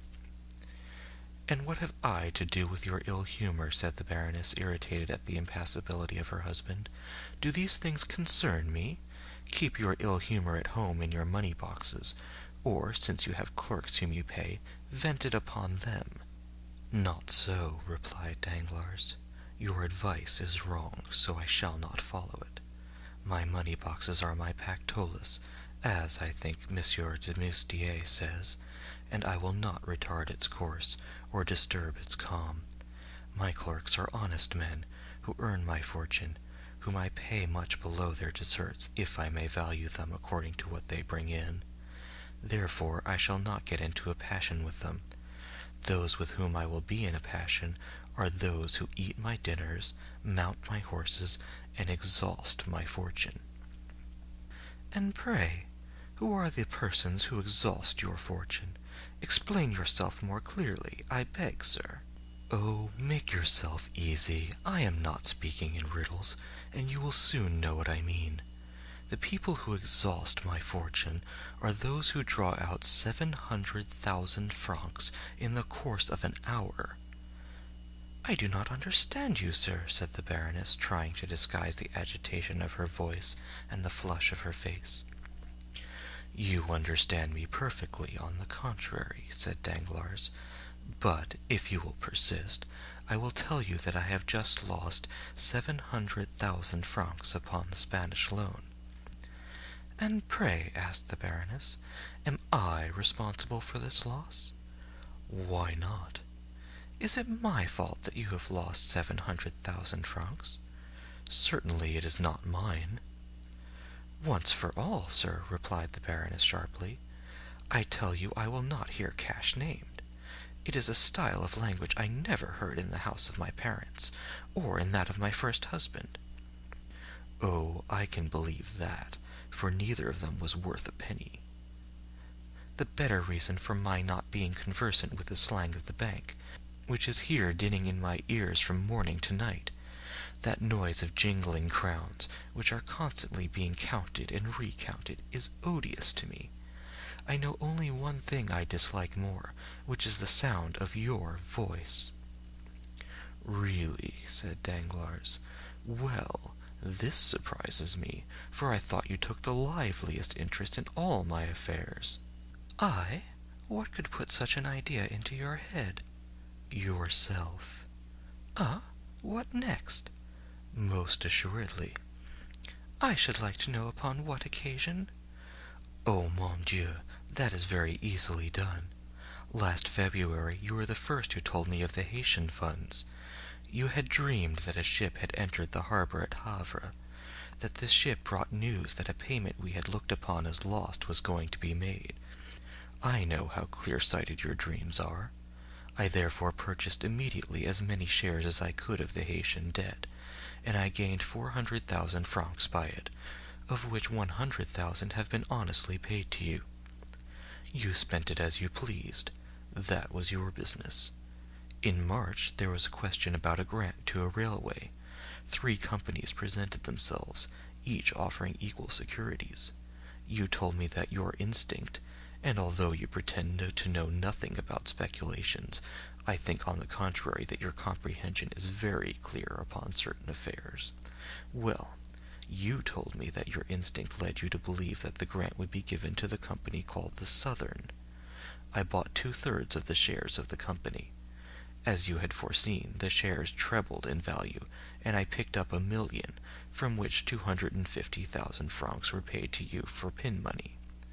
Have you spent this 250,000 francs? It is no business of mine." "When are you coming to the point?" cried the Baroness, shivering with anger and impatience.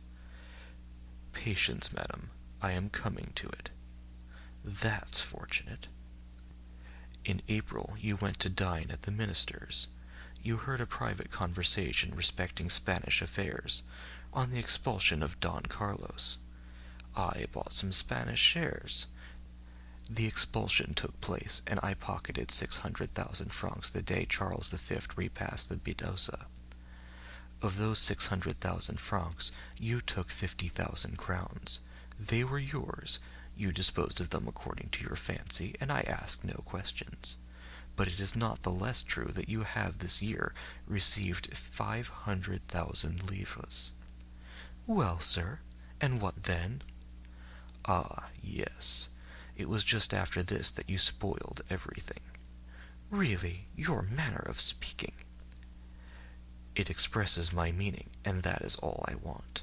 Well, 3 days after you talked politics with Monsieur Debray, and you fancied from his words that Don Carlos had returned to Spain. Well, I sold my shares. The news got out, and I no longer sold. I gave them away. Next day I find the news was false, and by this report I have lost 700,000 francs. Well? Well, since I gave you 1/4 of my gains, I think you owe me 1/4 of my losses. The 1/4 of 700,000 francs is 175,000 francs. What you say is absurd, and I cannot see why Monsieur Debray's name is mixed up in this affair. Because if you do not possess the 175,000 francs I reclaim, you must have lent them to your friends, and Monsieur Debray is one of your friends. For shame! Exclaimed the Baroness. Oh, let us have no gestures, no screams, no modern drama, or you will oblige me to tell you that I see Debray leave here, pocketing the whole of the 500,000 livres you have handed over to him this year, while he smiles to himself, saying that he has found what the most skilful players have never discovered, that is, a roulette wheel where he wins without paying, and is no loser when he loses. The Baroness became enraged. "Wretch!" she cried, "will you dare to tell me that you did not know what you now reproach me with?" "I do not say that I did know it, and I do not say that I did not know it. I merely tell you to look into my conduct during the last 4 years that we have ceased to be husband and wife, and see whether it has not always been consistent. Some time after our rupture, you wished to study music under the celebrated baritone who made such a successful appearance at the Théâtre Italien. At the same time, I felt inclined to learn dancing of the danseuses who acquired such a reputation in London. This cost me, on your account and mine, 100,000 francs. I said nothing, for we must have peace in the house, and 100,000 francs for a lady and gentleman to be properly instructed in music and dancing are not too much. Well, you soon became tired of singing, and you take a fancy to study diplomacy with the minister's secretary. You understand, it signifies nothing to me so long as you pay for your lessons out of your own cash-box. But today I find you are drawing on mine, and that your apprenticeship may cost me 700,000 francs per month. Stop there, madam, for this cannot last. Either the diplomatist must give his lessons gratis, and I will tolerate him, or he must never set his foot again in my house. Do you understand, madame?" "Oh, this is too much," cried Hermine, choking. "You are worse than despicable." "But," continued Danglars, I find you do not even pause there. Insults! You are right. Let us leave these facts alone and reason coolly. I have never interfered in your affairs excepting for your good. Treat me in the same way. You say you have nothing to do with my cash box? Be it so. Do as you like with your own, but do not fill or empty mine. Besides, how do I know that this was not a political trick, that the minister, enraged at seeing me in the opposition, and jealous of the popular sympathy I excite, has not concerted with Monsieur Debray to ruin me? A probable thing. Why not? Who ever heard of such an occurrence as this? A false telegraphic dispatch. It is almost impossible for wrong signals to be made as they were in the last 2 telegrams. It was done on purpose for me. I am sure of it. Sir, said the Baroness humbly, are you not aware that the man employed there was dismissed, that they talked of going to law with him, that orders were issued to arrest him, and that this order would have been put into execution if he had not escaped by flight, which proves that he was either mad or guilty? It was a mistake.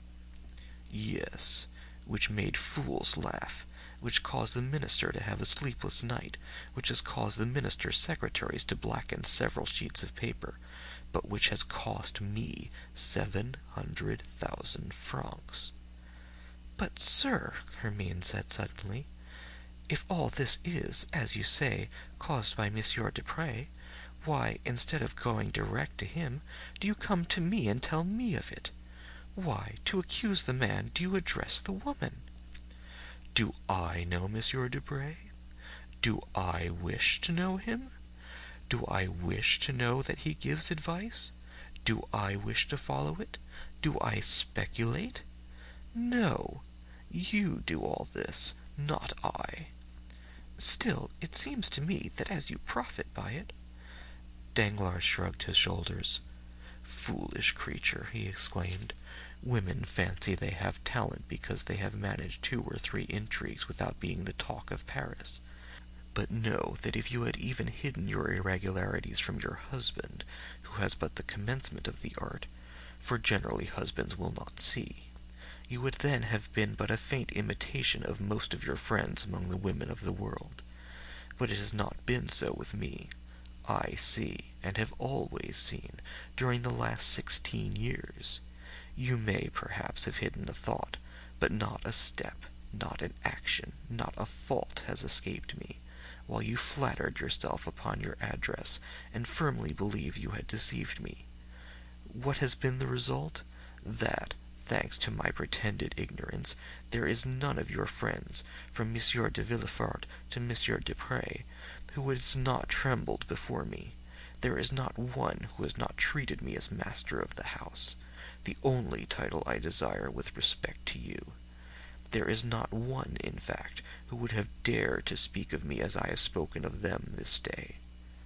I will allow you to make me hateful, but I will prevent your rendering me ridiculous, and, above all, I forbid you to ruin me.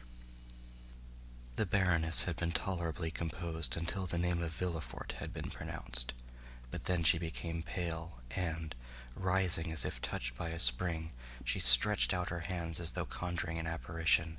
She then took 2 or 3 steps towards her husband, as though to tear the secret from him, of which he was ignorant, or which he withheld from some odious calculation, odious as all his calculations were. Monsieur de Villefort, what do you mean?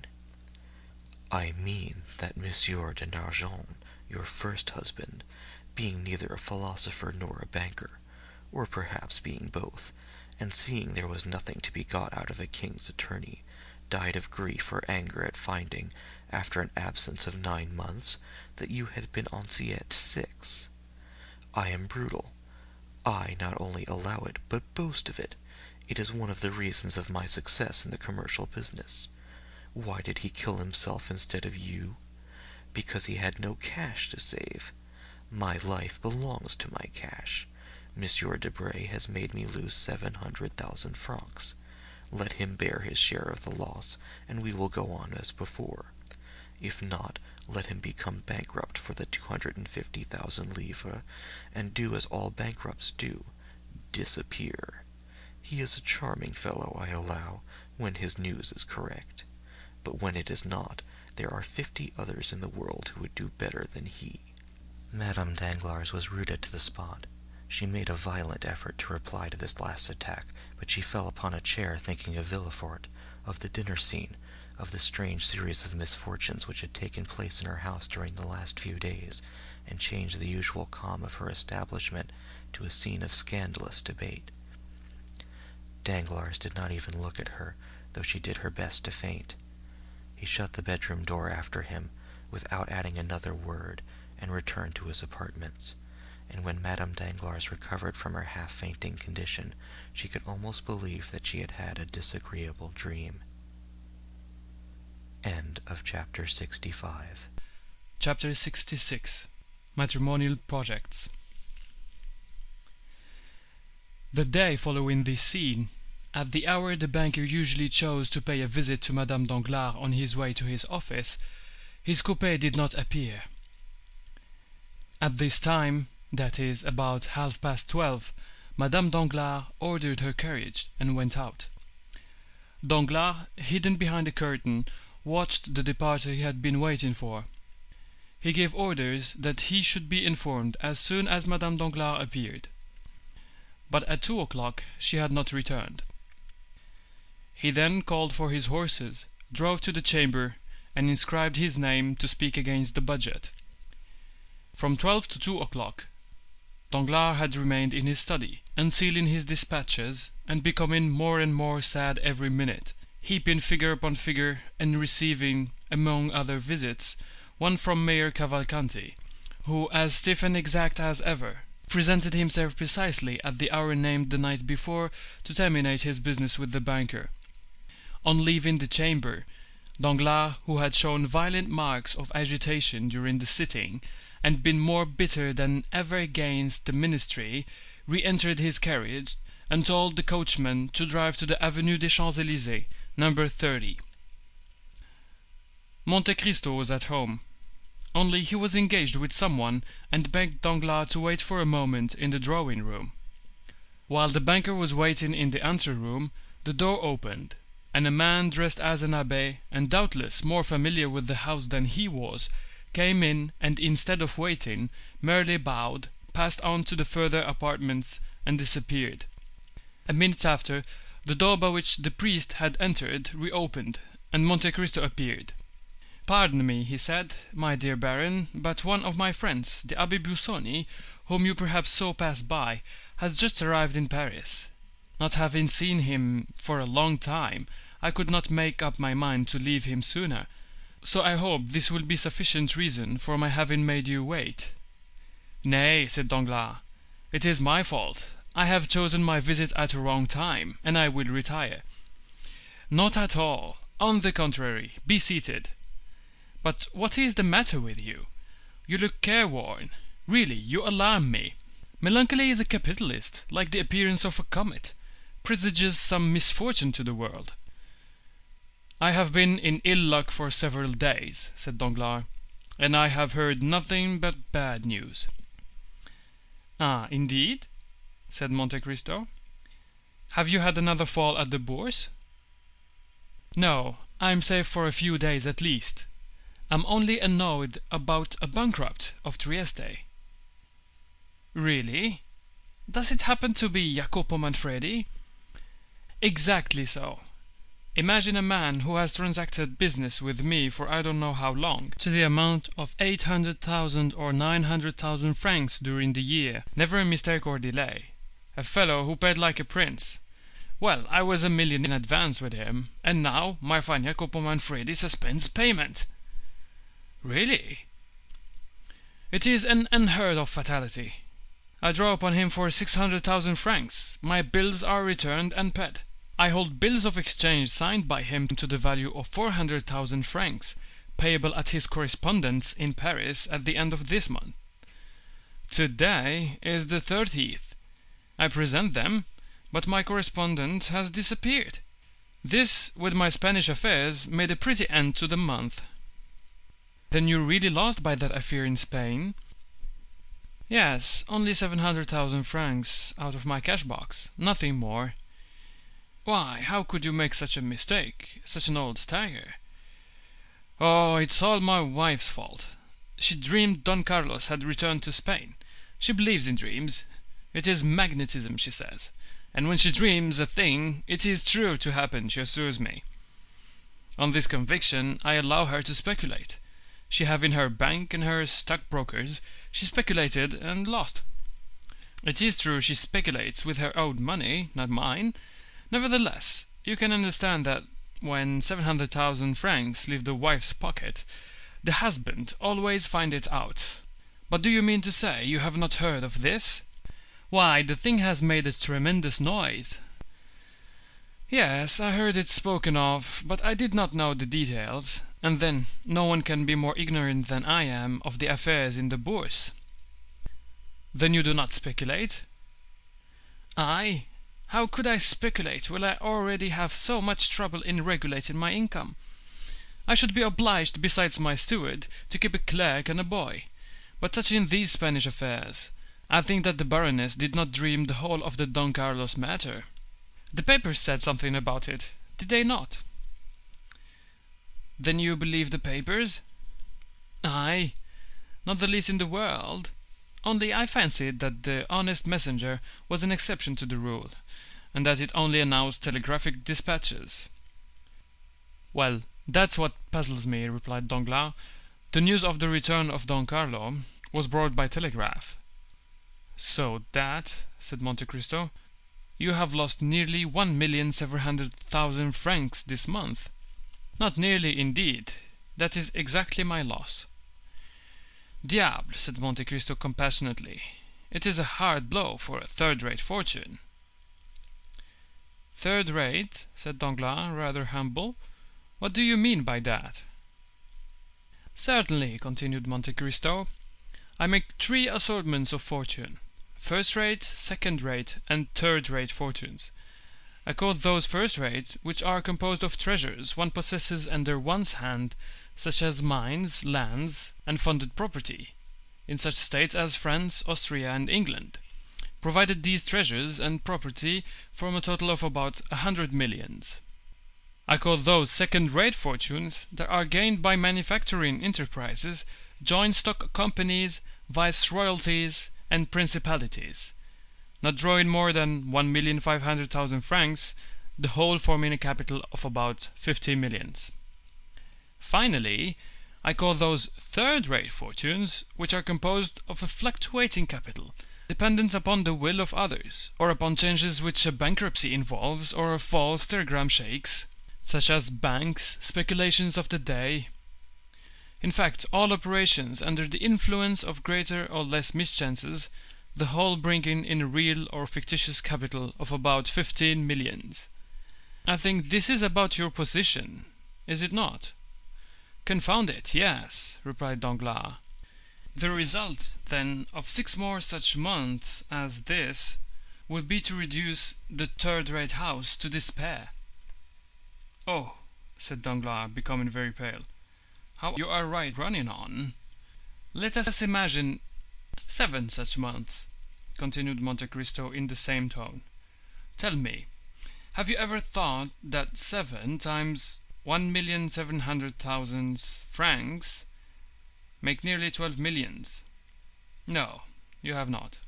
Well, you are right, for if you indulged in such reflections, you would never risk your principle, which is to the speculator what the skin is to civilized men. We have our clothes, some more splendid than others. This is our credit.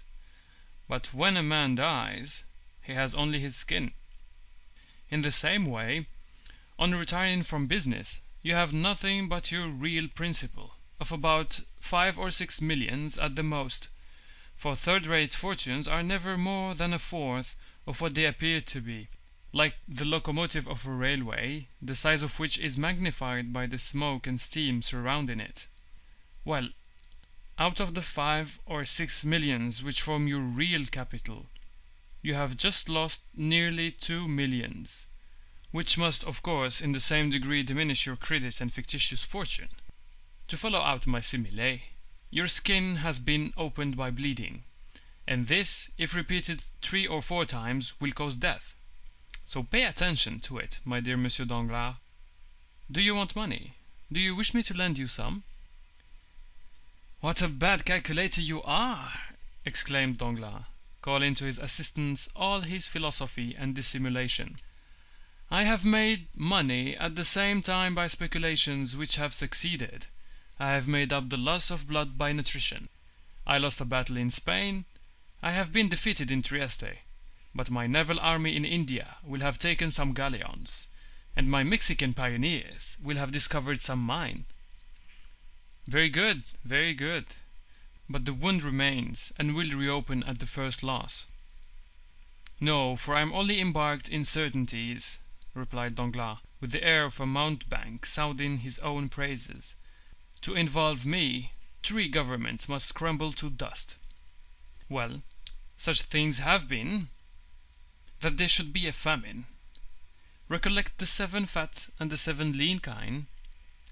Or that the sea should become dry, as the day of Pharaoh, and even then my vessels would become caravans." "So much the better. I congratulate you, my dear Monsieur Danglars," said Monte Cristo.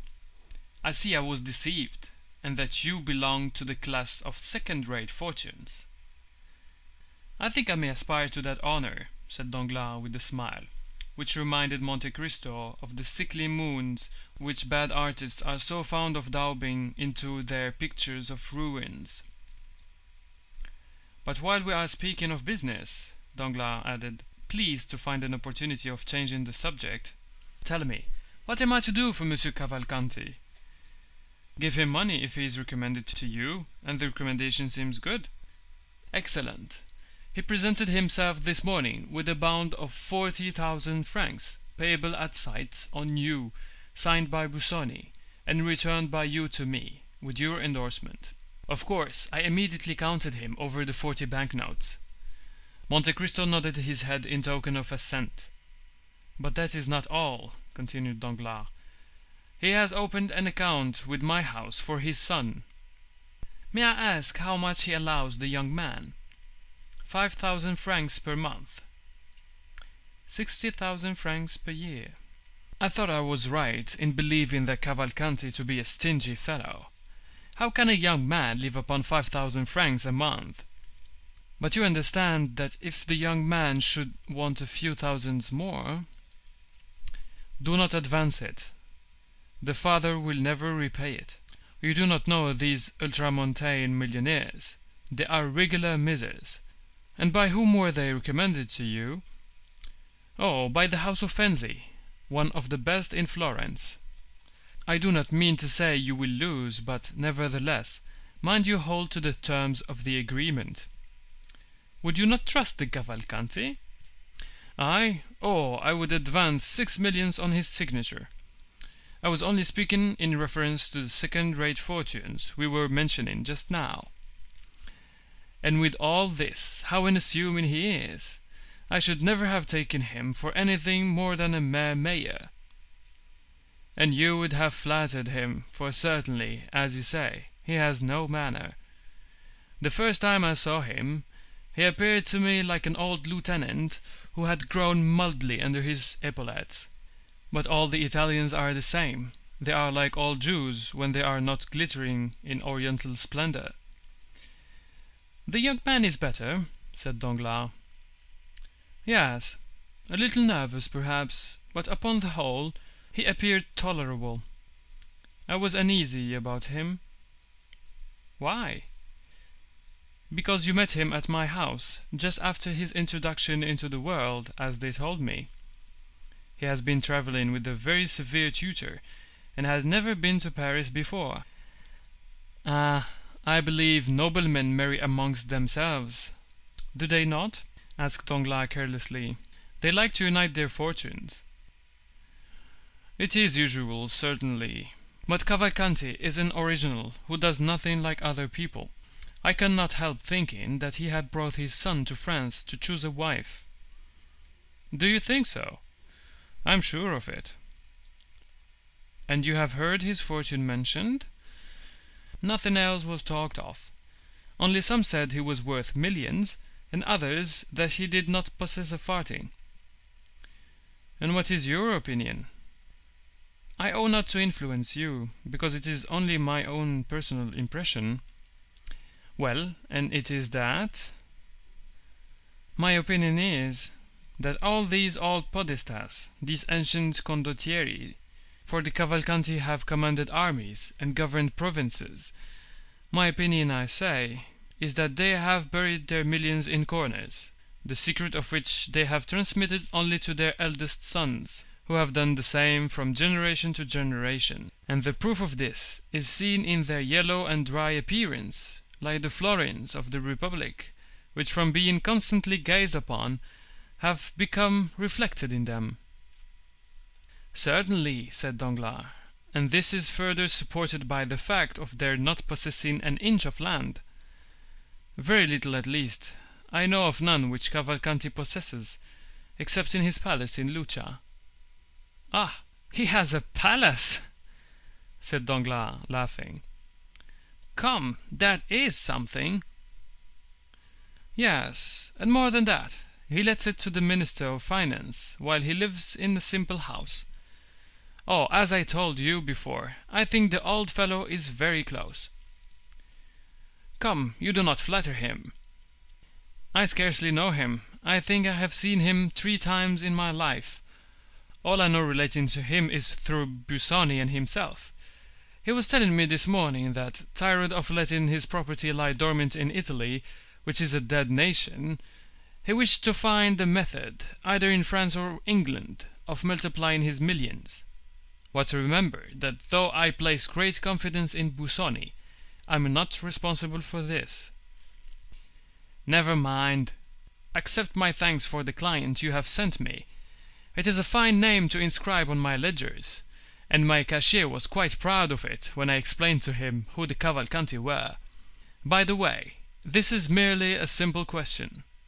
When this sort of people marry their sons, do they give them any fortune? Ah, that depends upon circumstances. I know an Italian prince, rich as a gold mine, one of the noblest families in Tuscany, who, when his sons married according to his wish, gave them millions, and when they married against his consent, merely allowed them 30 crowns a month. Should André marry according to his father's views, he will perhaps give him 1, 2, or 3 millions. For example, supposing it were the daughter of a banker, he might take an interest in the house of the father-in-law of his son. Then again, if he dislikes his choice, the mayor takes the key, double-locks his coffer, and Master Andrea would be obliged to live like the sons of a Parisian family, by shuffling cards or rattling the dice. Oh, that boy will find out some Bavarian or Peruvian princess. He will want a crown and an immense fortune. No, these grand lords of the other side of the Alps frequently marry into plain families. Like Jupiter, they like to cross the race. But do you wish to marry Andrea, my dear Monsieur Danglars, that you are asking so many questions?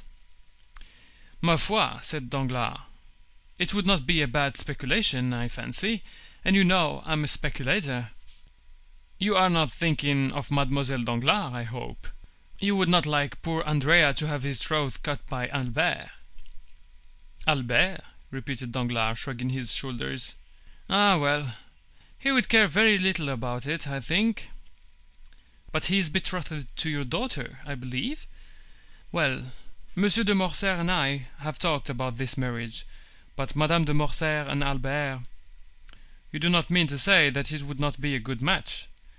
Indeed, I imagine that Mademoiselle Danglars is as good as Monsieur de Morcerf. Mademoiselle Danglars' fortune would be great, no doubt, especially if the telegraph should not make any more mistakes. Oh, I do not mean her fortune only, but tell me. What? Why did you not invite Monsieur and Madame de Morcerf to your dinner? I did so, but he excused himself on account of Madame de Morcerf being obliged to go to Dieppe for the benefit of sea air. Yes, yes, said Danglars, laughing. It would do her a great deal of good. Why so? Because it is the air she always breathed in her youth. Monte Cristo took no notice of this ill-natured remark. But still, if Albert is not so rich as Mademoiselle Danglars, said the Count, you must allow that he has a fine name. So he has, but I like mine as well. Certainly, your name is popular, and does honor to the title they have adorned it with. But you are too intelligent not to know that according to a prejudice too firmly rooted to be exterminated, a nobility which dates back 5 centuries is worth more than one that can only reckon 20 years. And for this very reason, said Danglars with a smile, which he tried to make sardonic, I prefer Monsieur Andrea Cavalcanti to Monsieur Albert de Morcerf. Still, I should not think de Morcerf would yield to the Cavalcanti. De Morcerf? Stay, my dear Count, said Danglars. You are a man of the world, are you not? I think so. And you understand heraldry? A little. Well, look at my coat of arms. It is worth more than Morcerf's. Why so? Because, though I'm not a baron by birth, my real name is, at least, Danglars. Well, what then? While his name is not Morcerf. How, not Morcerf? Not the least in the world. Go on. I have been made a baron, so that I actually am one. He made himself a count, so that he is not one at all. Impossible. Listen, my dear Count, Monsieur de Morcerf has been my friend, or rather my acquaintance, during the last 30 years. You know I have made the most of my arms, though I never forgot my origin. A proof of great humility, or great pride, said Monte Cristo. Well, when I was a clerk, Morcerf was a mere fisherman. And then he was called Fernand. Only Fernand? Fernand Mondego. You are sure? Pardieu, I have bought enough fish of him to know his name. Then why did you think of giving your daughter to him? Because Fernand and Danglars, being both parvenus, both having become noble, both rich, are about equal in worth, excepting that there have been certain things mentioned of him that were never said of me. What? Oh, nothing. Ah, yes. What you tell me recalls to mind something about the name of Fernand Mondego. I have heard that name in Greece. In conjecture with the affairs of Ali Pasha? Exactly so. This is the mystery, said Danglars. I acknowledge I would have given anything to find it out. It would be very easy if you much wished it. How so? Probably you have some correspondent in Greece. I should think so. At Yanina? Everywhere. Well, write to your correspondent in Yanina, and ask him what part was played by a Frenchman named Fernand Mondego in the catastrophe of Ali Tepelini. You are right, exclaimed Danglars, rising quickly. I will write today. Do so. I will. And if you should hear of anything very scandalous, I will communicate it to you. You will oblige me. Danglars rushed out of the room and made but one leap into his coupé. End of chapter 66. Chapter 67. At the office of the King's Attorney. Let us leave the banker driving his horses at their fullest speed, and follow Madame Danglars in her morning excursion. We have said that at 12:30 o'clock Madame Danglars had ordered her horses, and had left home in the carriage. She directed her course toward the Faubourg Saint-Germain, went down the Rue Mazarine, and stopped at the Passage du Pont Neuf. She descended, and went through the passage. She was very plainly dressed, as would be the case with a woman of taste walking in the morning. At the Rue Guénégaud she called a cab, and directed the driver to go to the Rue de Harlay. As soon as she was seated in the vehicle, she drew from her pocket a very thick black veil, which she tied on to her straw bonnet. She then replaced the bonnet, and saw with pleasure, in a little pocket mirror, that her white complexion and brilliant eyes were alone visible. The cab crossed the Pont Neuf and entered the Rue de Harlay by the Place Dauphine. The driver was paid as the door opened, and stepping lightly up the stairs, Madame Danglars soon reached the Salle des Pas Perdus. There was a great deal going on that morning, and many business-like persons at the Palais.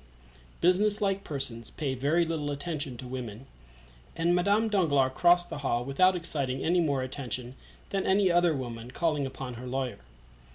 There was a great press of people in Monsieur de Villefort's antechamber, but Madame Danglars had no occasion even to pronounce her name.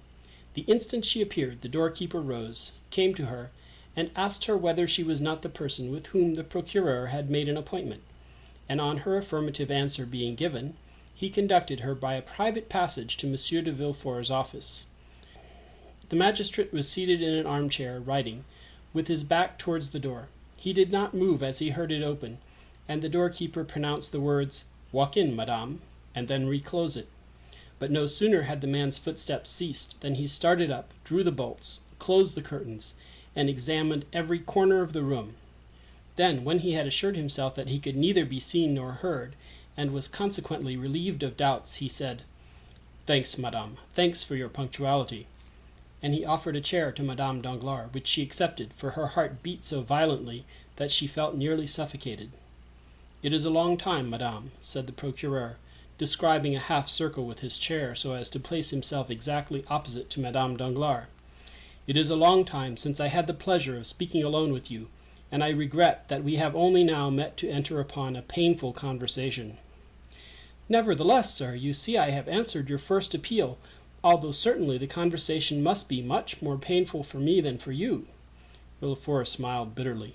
"It is true, then," he said, rather uttering his thoughts aloud than addressing his companion.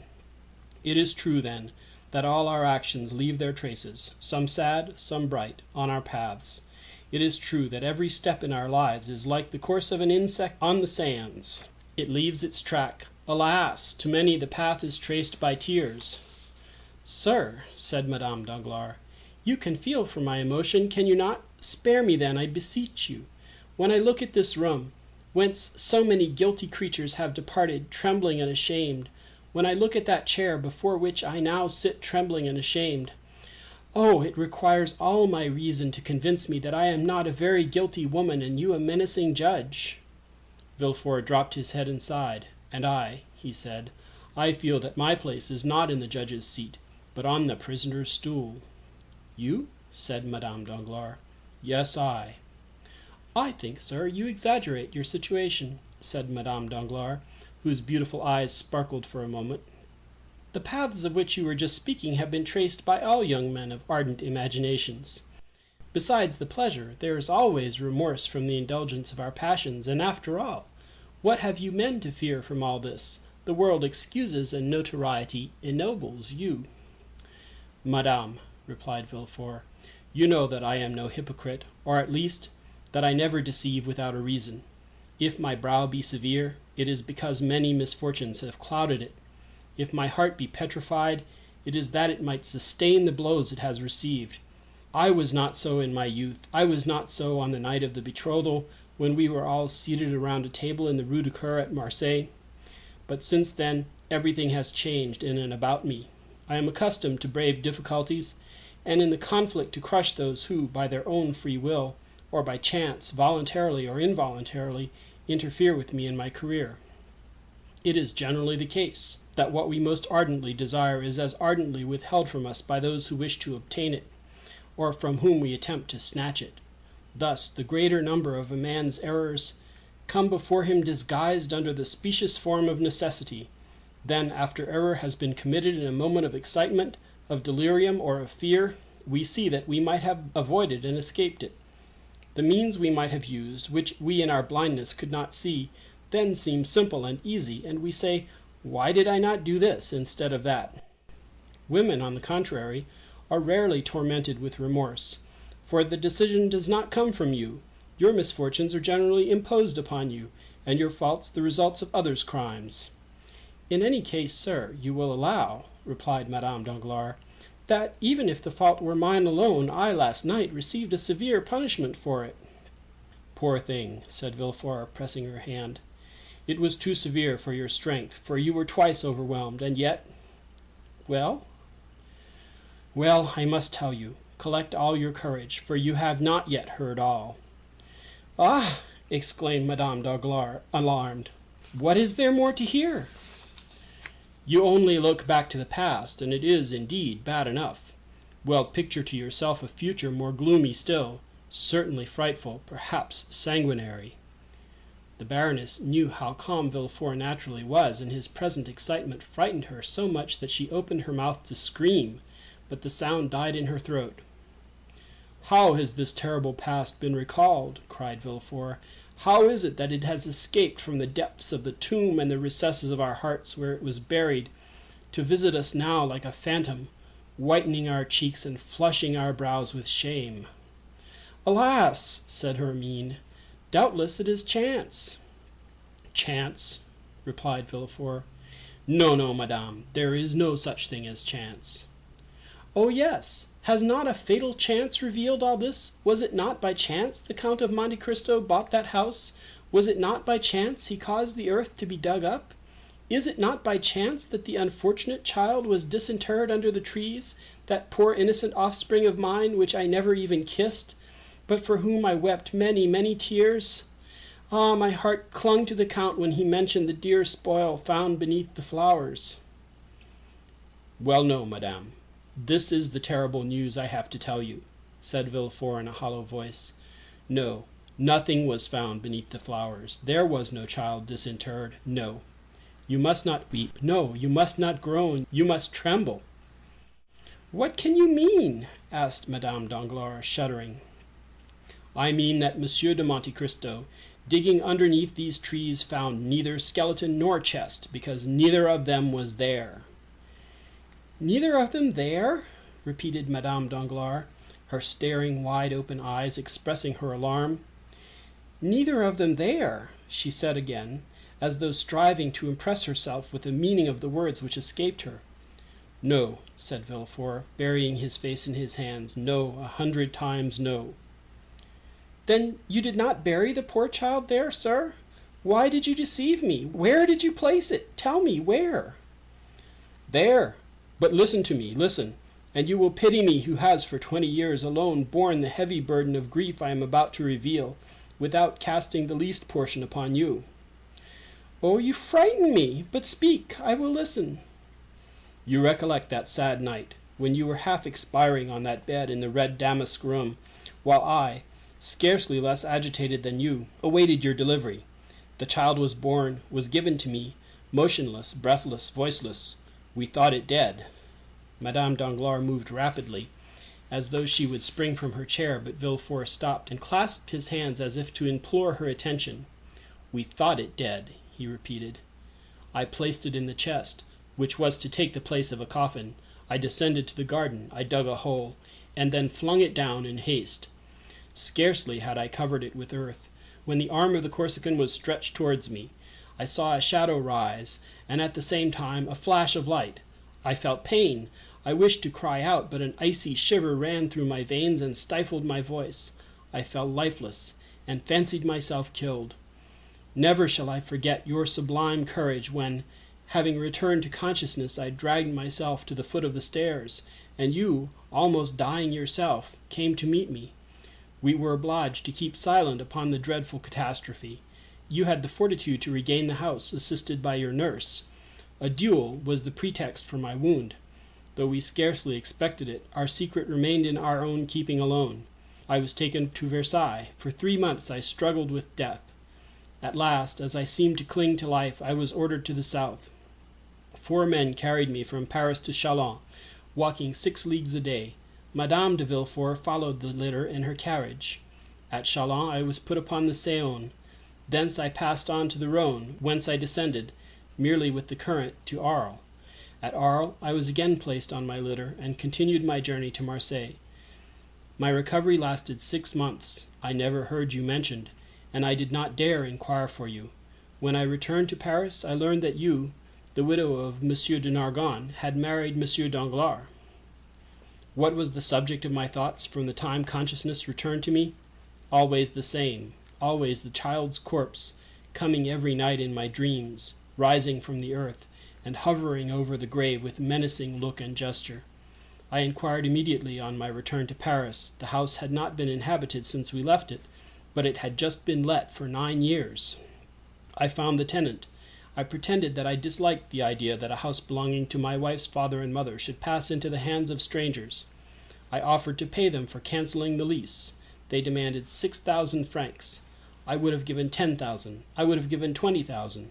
I had the money with me. I made the tenant sign the deed of resolution, and when I had obtained what I so much wanted, I galloped to Auteuil.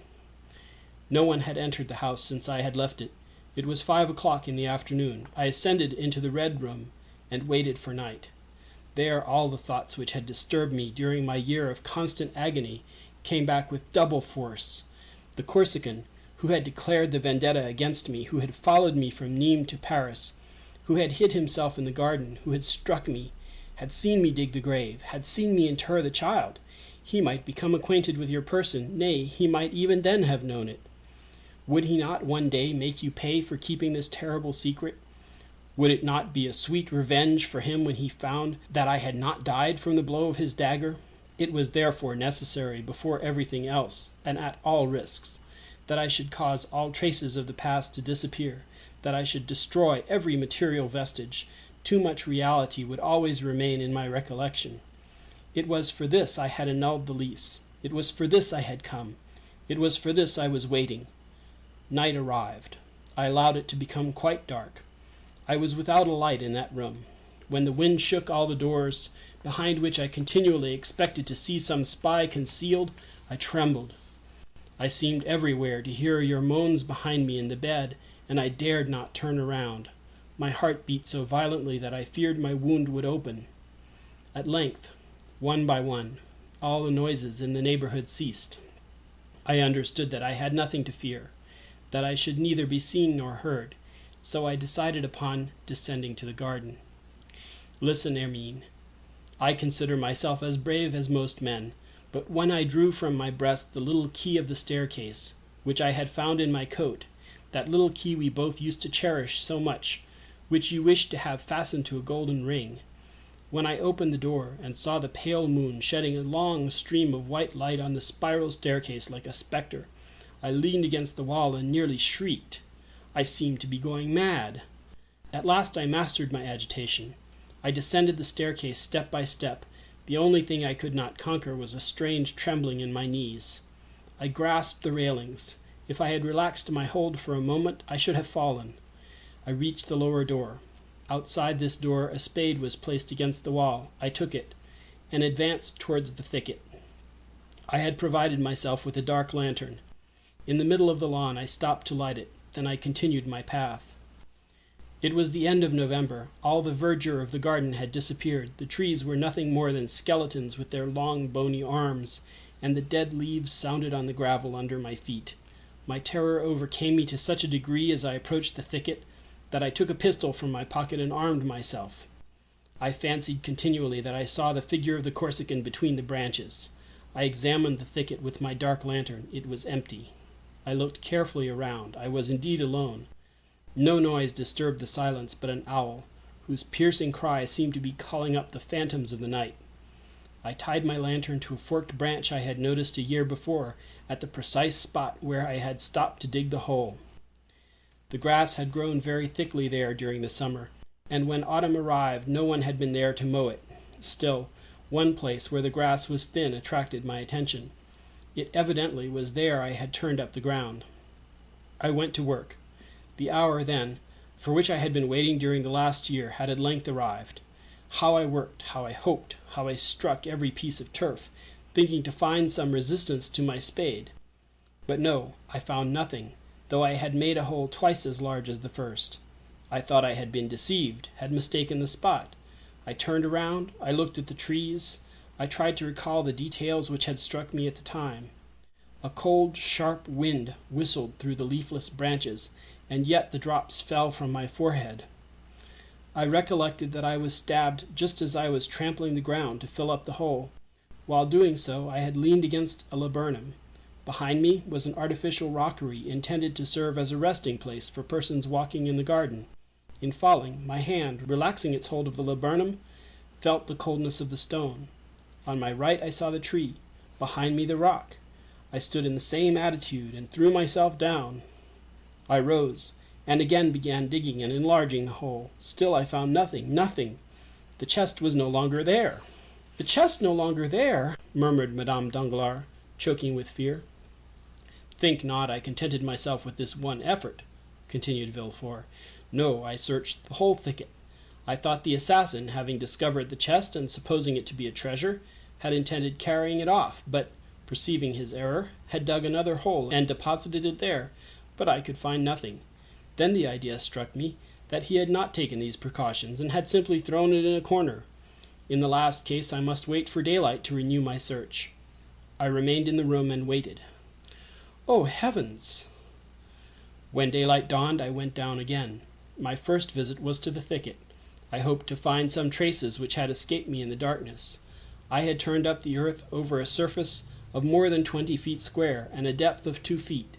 A laborer would not have done in a day what occupied me an hour, but I could find nothing, absolutely nothing. Then I renewed the search. Supposing it had been thrown aside, it would probably be on the path which led to the little gate. But this examination was as useless as the first, and with a bursting heart I returned to the thicket, which now contained no hope for me. "Oh," cried Madame Danglars, "it was enough to drive you mad."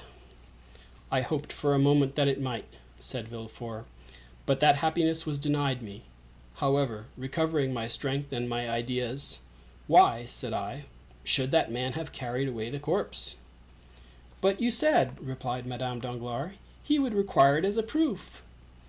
"'Ah, no, madame, that could not be. Dead bodies are not kept a year. They are shown to a magistrate, and the evidence is taken. Now nothing of the kind has happened." "What then?" asked Hermine, trembling violently. "Something more terrible, more fatal, more alarming for us. The child was, perhaps, alive, and the assassin may have saved it." Madame Danglars uttered a piercing cry, and, seizing Villefort's hands, exclaimed, "My child was alive?" said she. "You buried my child alive? You were not certain my child was dead, and you buried it? Ah!" Madame Danglars had risen, and stood before the procureur, whose hands she wrung in her feeble grasp. "I know not.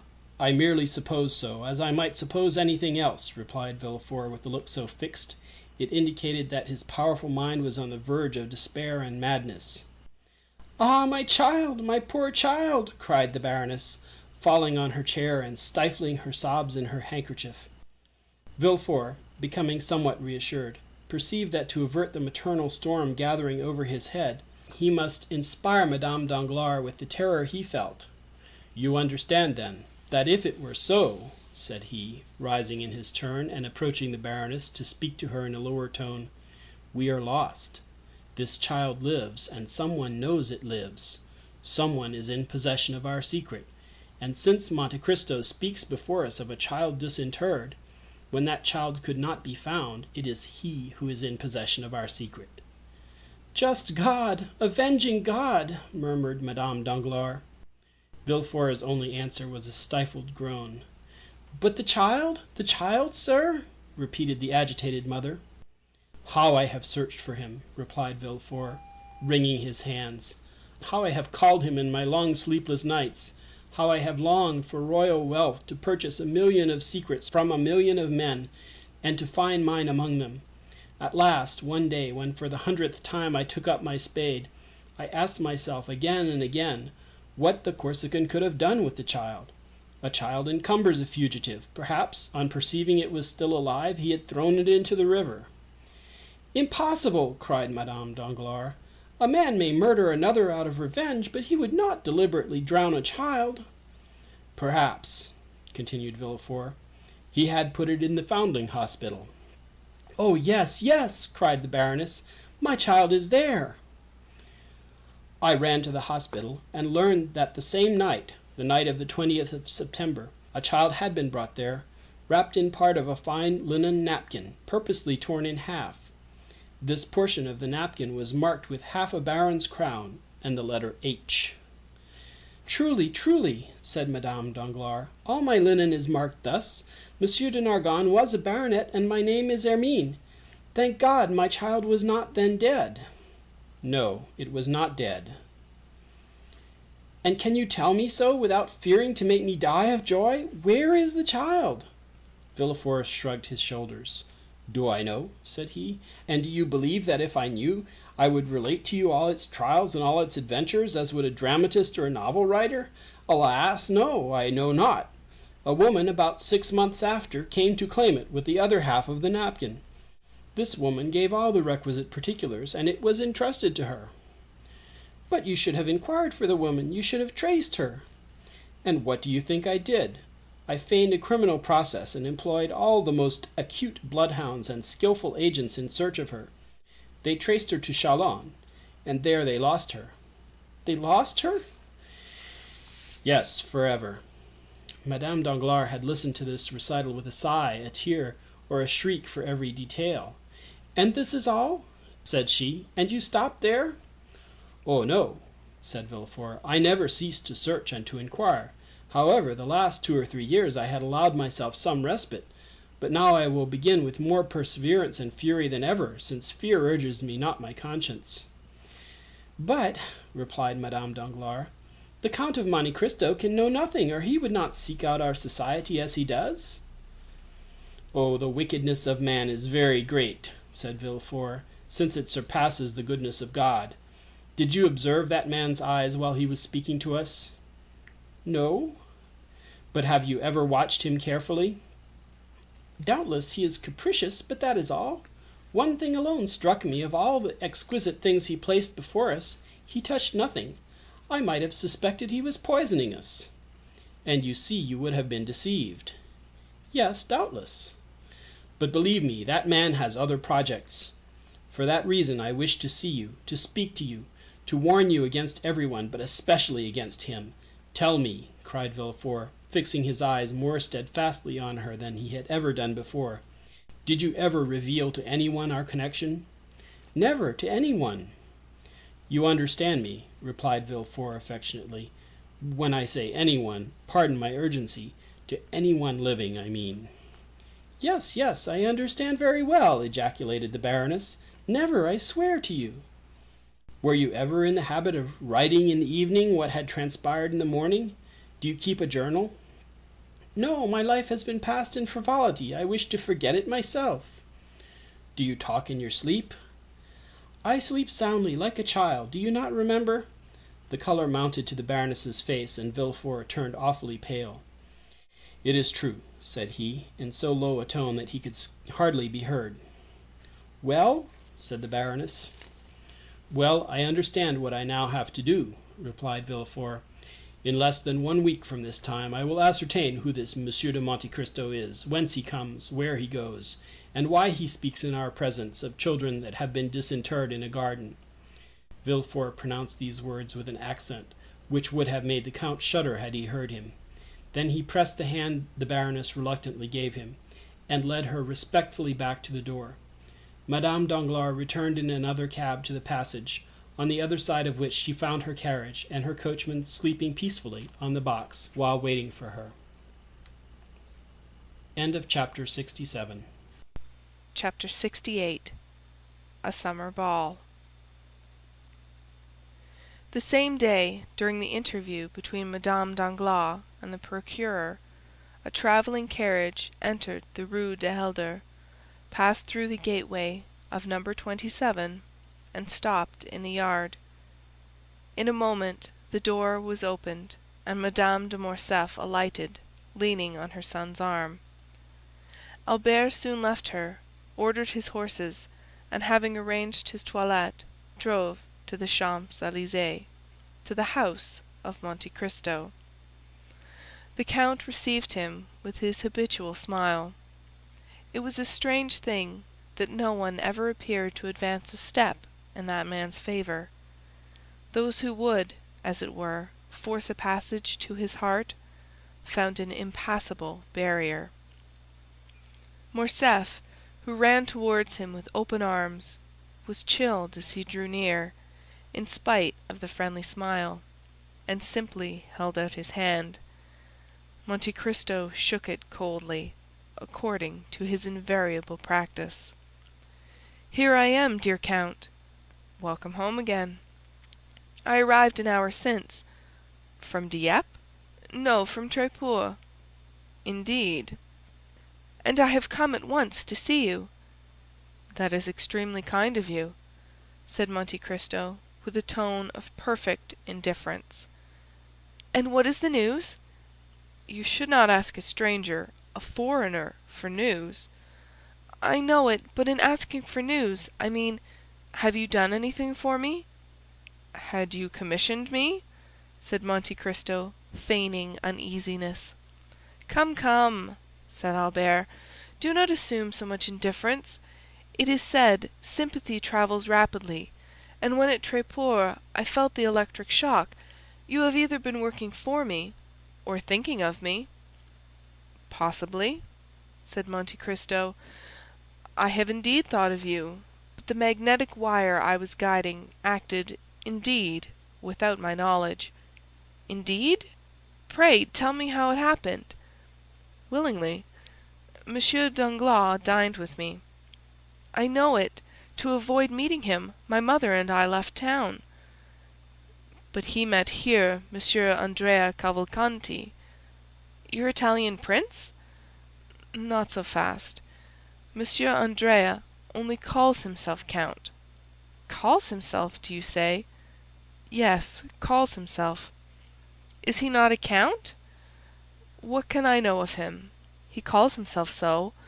I, of course, give him the same title, and everyone else does likewise." "What a strange man you are! What next? You say Monsieur Danglars dined here?" "Yes, with Count Cavalcanti, the Marquis his father, Madame Danglars, Monsieur and Madame de Villefort, charming people, Monsieur Debray, Maximilien Morrel, and Monsieur de Château Renaud." "Did they speak of me?" "Not a word."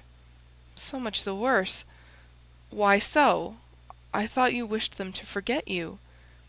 "If they did not speak of me, I am sure they thought about me, and I am in despair." "How will that affect you, since Mademoiselle Danglars was not among the number here who thought of you? Truly, she might have thought of you at home." "I have no fear of that; or, if she did, it was only in the same way in which I think of her." "Touching sympathy! So you hate each other?" said the count. "Listen," said Morcerf. "If Mademoiselle Danglars were disposed to take pity on my supposed martyrdom on her account, and would dispense with all matrimonial formalities between our two families, I am ready to agree to the arrangement. In a word, Mademoiselle Danglars would make a charming mistress, but a wife? Diable!" "And this," said Monte Cristo, "is your opinion of your intended spouse?" "Yes. It is rather unkind, I acknowledge, but it is true. But as this dream cannot be realized, since Mademoiselle Danglars must become my lawful wife, live perpetually with me, sing to me, compose verses and music within 10 paces of me, and that for my whole life, it frightens me. One may forsake a mistress, but a wife, good heavens! There she must always be, and to marry Mademoiselle Danglars would be awful." "You are difficult to please, Viscount." "Yes, for I often wish for what is impossible." "What is that?" "To find such a wife as my father found." Monte Cristo turned pale and looked at Albert, while playing with some magnificent pistols. "Your father was fortunate, then?" said he. "You know my opinion of my mother, count. Look at her, still beautiful, witty, more charming than ever. For any other son to have stayed with his mother for 4 days at Tréport, it would have been a condescension or a martyrdom, while I return, more contented, more peaceful, shall I say more poetic, than if I had taken Queen Mab or Titania as my companion." "That is an overwhelming demonstration, and you would make every one vow to live a single life." "Such are my reasons for not liking to marry Mademoiselle Danglars. Have you ever noticed how much a thing is heightened in value when we obtain possession of it? The diamond which glittered in the window at Marles or Fossin's shines with more splendor when it is our own. But if we are compelled to acknowledge the superiority of another, and still must retain the one that is inferior, do you not know what we have to endure?" "Worldling," murmured the Count. "Thus I shall rejoice when Mademoiselle Eugénie perceives I am but a pitiful atom, with scarcely as many 100,000 francs as she has millions." Monte Cristo smiled. "One plan occurred to me," continued Albert. "Franz likes all that is eccentric. I tried to make him fall in love with Mademoiselle Danglars, but in spite of 4 letters, written in the most alluring style, he invariably answered, 'My eccentricity may be great, but it will not make me break my promise.'" "That is what I call devoted friendship, to recommend to another whom you would not marry yourself." Albert smiled. "Apropos," continued he, "Franz is coming soon, but it will not interest you. You dislike him, I think." "I?" said Monte Cristo. "My dear Viscount, how have you discovered that I did not like Monsieur Franz? I like everyone." "And you include me in the expression everyone. Many thanks." "Let us not mistake," said Monte Cristo. "I love everyone as God commands us to love our neighbor, as Christians. But I thoroughly hate but a few. Let us return to Monsieur Franz d'Épinay. Did you say he was coming?" "Yes, summoned by Monsieur de Villefort, who is apparently as anxious to get Mademoiselle Valentine married as Monsieur Danglars is to see Mademoiselle Eugénie settled." "It must be a very irksome office to be the father of a grown-up daughter. It seems to make one feverish, and to raise one's pulse to 90 beats a minute until the deed is done." "But Monsieur d'Épinay, unlike you, bears his misfortune patiently. Still more, he talks seriously about the matter, puts on a white tie, and speaks of his family. He entertains a very high opinion of Monsieur and Madame de Villefort." "Which they deserve, do they not?" "I believe they do. Monsieur de Villefort has always passed for a severe but a just man." "There is then one," said Monte Cristo, "whom you do not condemn like poor Danglars." "Because I am not compelled to marry his daughter, perhaps," replied Albert, laughing. "Indeed, my dear sir," said Monte Cristo, "you are revoltingly foppish." "I foppish? How do you mean?" "Yes, pray take a cigar, and cease to defend yourself, and to struggle to escape marrying Mademoiselle Danglars. Let things take their course. Perhaps you may not have to retract." "Bah!" said Albert, staring. "Doubtless, my dear Viscount, you will not be taken by force. And seriously, do you wish to break off your engagement?" "I would give 100,000 francs to be able to do so." "Then make yourself quite easy. Monsieur Danglars would give double that sum to attain the same end." "Am I indeed so happy?" said Albert, who still could not prevent an almost imperceptible cloud passing across his brow.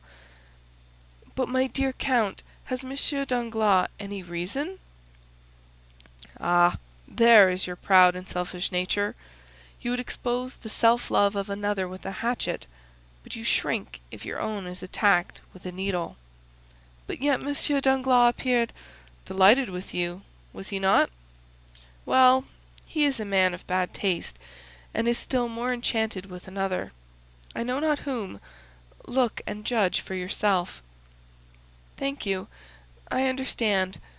But my mother—no, not my mother, I mistake. My father intends giving a ball." "A ball at this season? Summer balls are fashionable." "If they were not, The Countess has only to wish it, and they would become so. You are right. You know they are select affairs. Those who remain in Paris in July must be true Parisians. Will you take charge of our invitation to Messieurs Cavalcanti? When will it take place? On Saturday. Monsieur Cavalcanti's father will be gone, but the son will be here. Will you invite young Monsieur Cavalcanti? I do not know him, Viscount. You do not know him? No, I never saw him until a few days since, and am not responsible for him. But you receive him at your house? That is another thing. He was recommended to me by a good abbé who may be deceived. Give him a direct invitation, but do not ask me to present him. If he were afterwards to marry Mademoiselle Danglars, you would accuse me of intrigue, and would be challenging me. Besides, I may not be there myself. Where? At your ball. Why should you not be there? Because you have not yet invited me. But I come expressly for that purpose. You are very kind, but I may be prevented. If I tell you one thing, you will be so amiable as to set aside all impediments. Tell me what it is. My mother begs you to come. The Comtesse de Morcerf? Said Monte Cristo, starting. Ah, Count, said Albert, I assure you Madame de Morcerf speaks freely to me, and if you have not felt those sympathetic fibres of which I spoke just now thrill within you, you must be entirely devoid of them, for during the last 4 days we have spoken of no one else. You have talked of me? Yes, that is the penalty of being a living puzzle. Then I am also a puzzle to your mother? I should have thought her too reasonable to be led by imagination. A problem, my dear Count, for everyone, for my mother as well as others. Much studied, but not solved. You still remain an enigma, do not fear. My mother is only astonished that you remain so long unsolved. I believe, while the Countess G. takes you for Lord Ruthven, my mother imagines you to be Cagliostro or the Count Saint-Germain. The first opportunity you have, confirm her in her opinion. It will be easy for you, as you have the philosophy of the one and the wit of the other. I thank you for the warning, said the Count. I shall endeavor to be prepared for all suppositions. You will, then, come on Saturday? Yes, since Madame de Morcerf invites me. You are very kind. Will Monsieur Danglars be there? He has already been invited by my father. We shall try to persuade the great d'Aguesseau, Monsieur de Villefort, to come, but have not much hope of seeing him. Never despair of anything, says the proverb. Do you dance, Count? I dance? Yes, you. It would not be astonishing. That is very well before one is over 40. No, I do not dance, but I like to see others do so. Does Madame de Morcerf dance? Never. You can talk to her. She so delights in your conversation. Indeed? Yes, truly, and I assure you, you are the only man of whom I have heard her speak with interest. Albert rose and took his hat. The Count conducted him to the door. I have one thing to reproach myself with, said he, stopping Albert on the steps. What is it? I have spoken to you indiscreetly about Danglars. On the contrary, speak to me always in the same strain about him. I am glad to be reassured on that point. Apropos, when do you expect Monsieur d'Épinay? 5 or 6 days hence at the latest. And when is he to be married? Immediately on the arrival of Monsieur and Madame de Saint-Méran. Bring him to see me. Although you say I do not like him, I assure you I shall be happy to see him. I will obey your orders, my lord. Good-bye. Until Saturday, when I may expect you, may I not? Yes, I promised you.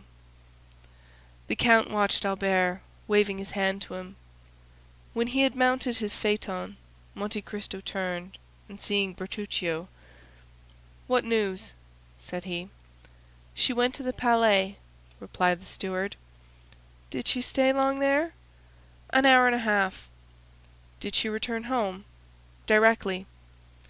"Well, my dear Bertuccio," said the count, "I now advise you to go in quest of the little estate I spoke to you of in Normandy." Bertuccio bowed, and as his wishes were in perfect harmony with the order he had received, he started the same evening. End of chapter 68. Chapter 69. The Inquiry. Monsieur de Villefort kept the promise he had made to Madame Danglars to endeavor to find out how the Count of Monte Cristo had discovered the history of the house at Auteuil. He wrote the same day for the required information to Monsieur de Beauville, who, from having been an inspector of prisons, was promoted to a high office in the police, and the latter begged for 2 days' time to ascertain exactly who would be most likely to give him full particulars. At the end of the second day, Monsieur de Villefort received the following note: "The person called the Count of Monte Cristo is an intimate acquaintance of Lord Wilmore, a rich foreigner, who is sometimes seen in Paris, and who is there at this moment. He is also known to the Abbé Busoni, a Sicilian priest, of high repute in the East, where he has done much good." Monsieur de Villefort replied by ordering the strictest inquiries to be made respecting these two persons. His orders were executed, and the following evening he received these details: The abbé, who was in Paris only for a month, inhabited a small 2-storied house behind Saint-Sulpice.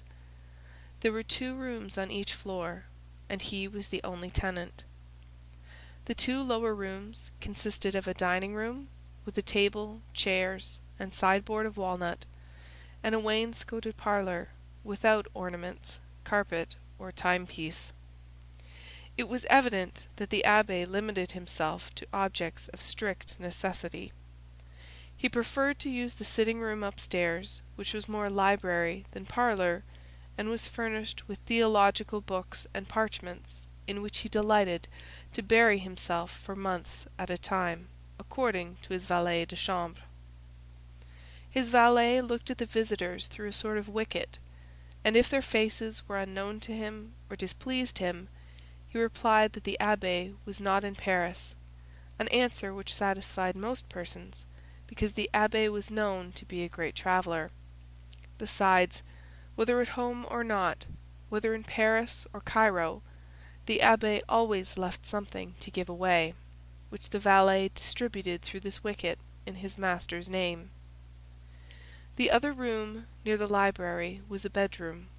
A bed without curtains, 4 armchairs and a couch, covered with yellow Utrecht velvet, composed with a prie-dieu all its furniture.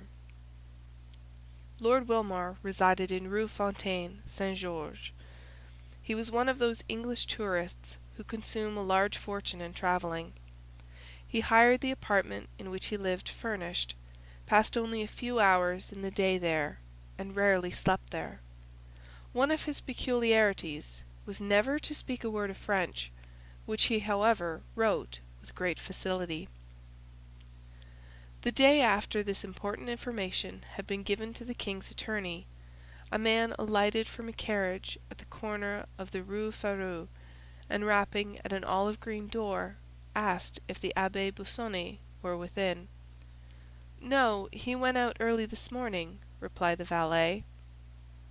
"I might not always be content with that answer," replied the visitor, "for I come from one to whom everyone must be at home. But have the kindness to give the Abbé Busoni—" "I told you he was not at home," repeated the valet. "Then on his return give him that card and this sealed paper. Will he be home at 8 o'clock this evening?" "Doubtless, unless he is at work, which is the same as if he were out." "I will come again at that time," replied the visitor, who then retired. At the appointed hour the same man returned in the same carriage, which, instead of stopping this time, at the end of the Rue Férou, drove up to the green door. He knocked, and it opened immediately to admit him. From the signs of respect the valet paid him, he saw that his note had produced a good effect. "Is the abbé at home?" he asked.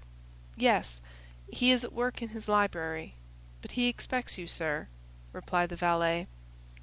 The stranger ascended a rough staircase, and before a table illumined by a lamp whose light was concentrated by a large shade while the rest of the apartment was in partial darkness, he perceived the abbé in a monk's dress, with a cowl on his head such as was used by learned men of the Middle Ages. "Have I the honor of addressing the Abbé Busoni?" asked the visitor. "Yes, sir," replied the abbé. "And you are the person whom Monsieur de Beauville, formerly an inspector of prisons, sends to me from the prefect of police?" "Exactly, sir." "One of the agents appointed to secure the safety of Paris?" "Yes, sir," replied the stranger, with a slight hesitation and blushing. The abbé replaced the large spectacles, which covered not only his eyes but his temples, and sitting down motioned to his visitor to do the same. "I am at your service, sir," said the abbé, with a marked Italian accent. "The mission with which I am charged, sir," replied the visitor, speaking with hesitation, "is a confidential one on the part of him who fulfills it and him by whom he is employed." The abbé bowed.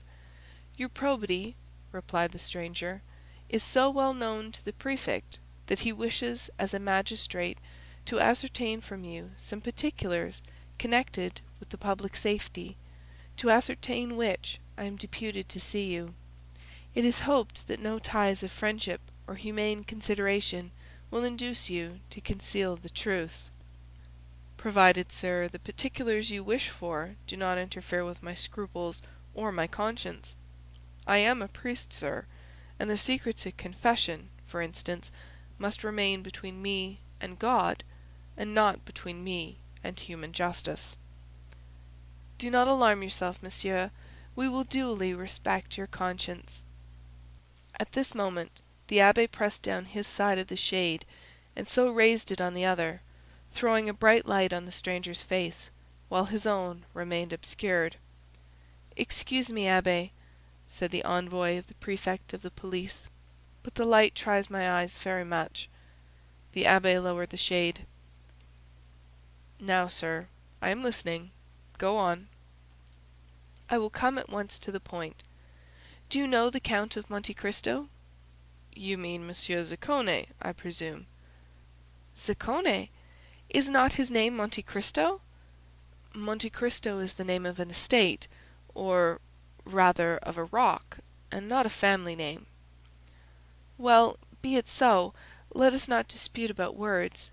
And since Monsieur de Monte Cristo and Monsieur Zaccone are the same—" "Absolutely the same." "Let us speak of Monsieur Zaccone." "Agreed." "I asked you if you knew him?" "Extremely well." "Who is he?" "The son of a rich shipbuilder in Malta." "I know that is the report, but as you are aware, the police does not content itself with vague reports." "However," replied the abbé, with an affable smile, "when that report is in accordance with the truth, everybody must believe it, the police as well as all the rest." "Are you sure of what you assert?" "What do you mean by that question?" "Understand, sir, I do not in the least suspect your veracity. I ask if you are certain of it." "I knew his father, Monsieur Zaccone." "Ah, indeed?" "And when a child I often played with the son in the timber yards." "But whence does he derive the title of count?" "You are aware that may be bought." "In Italy?" "Everywhere." "And his immense riches, whence does he procure them?" "They may not be so very great." "How much do you suppose he possesses?" "From 150 to 200,000 livres per annum." "That is reasonable," said the visitor. "I have heard he had 3 or 4 millions." 200,000 per annum would make 4 millions of capital." But I was told he had 4 millions per annum. That is not probable. Do you know this island of Monte Cristo? Certainly. Everyone who has come from Palermo, Naples, or Rome to France by sea must know it, since he has passed close to it and must have seen it. I'm told it is a delightful place. It is a rock. And why has the Count bought a rock? For the sake of being a count. In Italy one must have territorial possessions to be a count. You have doubtless heard the adventures of Monsieur Ziccone's youth? The father's? No, the son's. I know nothing certain. At that period of his life I lost sight of my young comrade. Was he in the wars? I think he entered the service. In what branch? In the navy. Are you not his confessor? No, sir. I believe he is a Lutheran. A Lutheran? I say, I believe such is the case. I do not affirm it. Besides, liberty of conscience is established in France. Doubtless, and we are not now inquiring into his creed, but his actions. In the name of the prefect of police, I ask you what you know of him. He passes for a very charitable man. Our Holy Father, the Pope, has made him a Knight of Jesus Christ for the services he rendered to the Christians in the East. He has 5 or 6 rings as testimonials from Eastern monarchs of his services. Does he wear them? No, but he is proud of them. He is better pleased with rewards given to the benefactors of man than to his destroyers. He is a Quaker, then? Exactly. He is a Quaker, with the exception of the peculiar dress. Has he any friends? Yes, everyone who knows him is his friend. But has he any enemies? One only. What is his name? Lord Wilmore. Where is he? He is in Paris just now. Can he give me any particulars? Important ones. He was in India with Zicone. Do you know his abode? It's somewhere in the Chaussée d'Antin, but I know neither the street nor the number. Are you at variance with the Englishman? I love Zicone, and he hates him. We are consequently not friends. Do you think the Count of Monte Cristo had ever been in France before he made this visit to Paris? To that question I can answer positively. No, sir, he had not, because he applied to me 6 months ago for the particulars he required, and as I did not know when I might again come to Paris, I recommended Monsieur Cavalcanti to him. Andrea? No, Bartolomeo, his father. Now, sir, I have but one question more to ask, and I charge you, in the name of honor, of humanity, and of religion, to answer me candidly. What is it, sir? Do you know with what design Monsieur de Monte Cristo purchased a house at Auteuil? Certainly, for he told me. What is it, sir? To make a lunatic asylum of it, similar to that founded by the Count of Pisani at Palermo. Do you know about that institution? I have heard of it. It is a magnificent charity. Having said this, the abbe bowed to imply he wished to pursue his studies. The visitor either understood the abbe's meaning, or had no more questions to ask. He arose, and the abbe accompanied him to the door. "You are a great almsgiver," said the visitor, "and although you are said to be rich, I will venture to offer you something for your poor people. Will you accept my offering?" "I thank you, sir. I am only jealous in one thing, and that is that the relief I give should be entirely from my own resources. However, my resolution, sir, is unchangeable. But you have only to search for yourself, and you will find, alas, but too many objects upon whom to exercise your benevolence." The abbe once more bowed as he opened the door. The stranger bowed and took his leave, and the carriage conveyed him straight to the house of M. de Villefort. An hour afterwards the carriage was again ordered, and this time it went to the Rue Fontaine Saint-Georges, and stopped at number 5, where Lord Wilmore lived. the stranger had written to Lord Wilmore, requesting an interview, which the latter had fixed for 10 o'clock. As the envoy of the Prefect of Police arrived 10 minutes before 10, he was told that Lord Wilmore, who was precision and punctuality personified, was not yet come in, but that he would be sure to return as the clock struck. The visitor was introduced into the drawing-room, which was like all other furnished drawing-rooms: a mantelpiece with 2 modern Sèvres vases, a timepiece representing Cupid with his bent bow, a mirror with an engraving on each side, one representing Homer carrying his guide, the other Belisarius begging, a greyish paper, red and black tapestry. Such was the appearance of Lord Wilmore's drawing-room. It was illuminated by lamps with ground glass shades, which gave only a feeble light, as if out of consideration for the envoy's weak sight. After 10 minutes' expectation the clock struck 10. At the 5th stroke the door opened and Lord Wilmore appeared. He was rather above the middle height, with thin reddish whiskers, light complexion, and light hair, turning rather grey. He was dressed with all the English peculiarity, namely, in a blue coat with gilt buttons and high collar, in the fashion of 1811, a white kerseymere waistcoat, and nankeen pantaloons 3 inches too short, but which were prevented by straps from slipping up to the knee. His first remark on entering was, "You know, sir, I do not speak French." "I know you do not like to converse in our language," replied the envoy. "But you may use it," replied Lord Wilmore. "I understand it."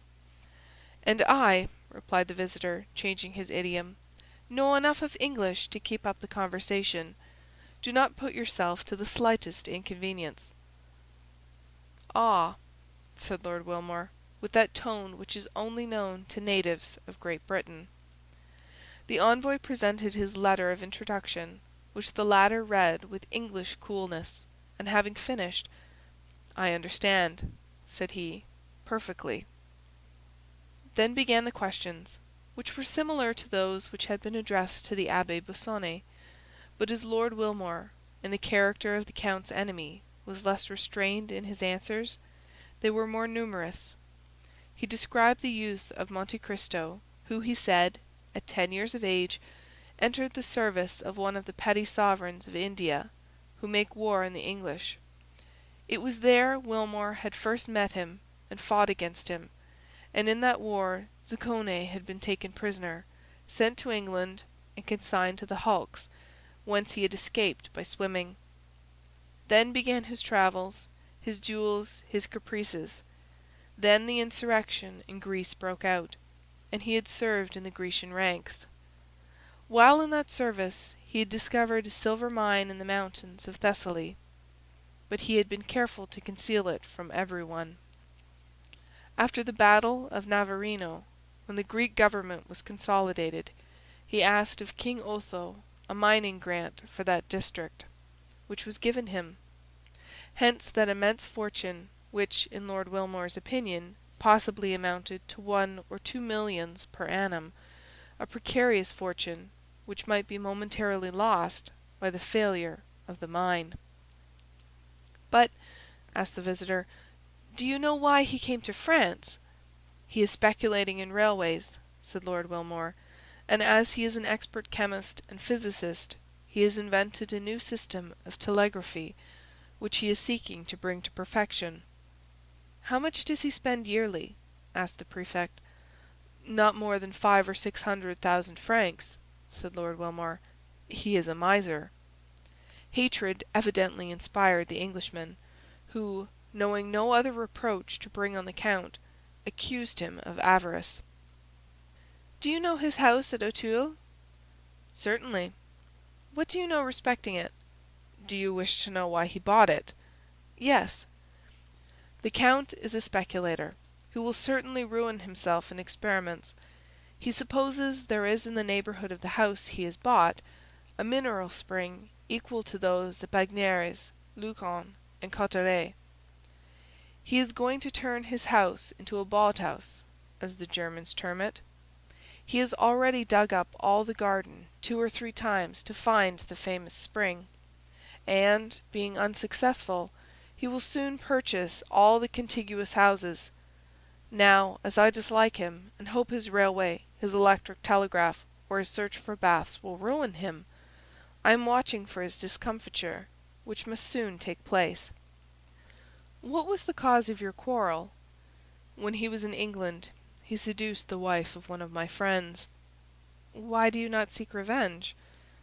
I have already fought 3 duels with him, said the Englishman, the first with the pistol, the second with the sword, and the third with the sabre.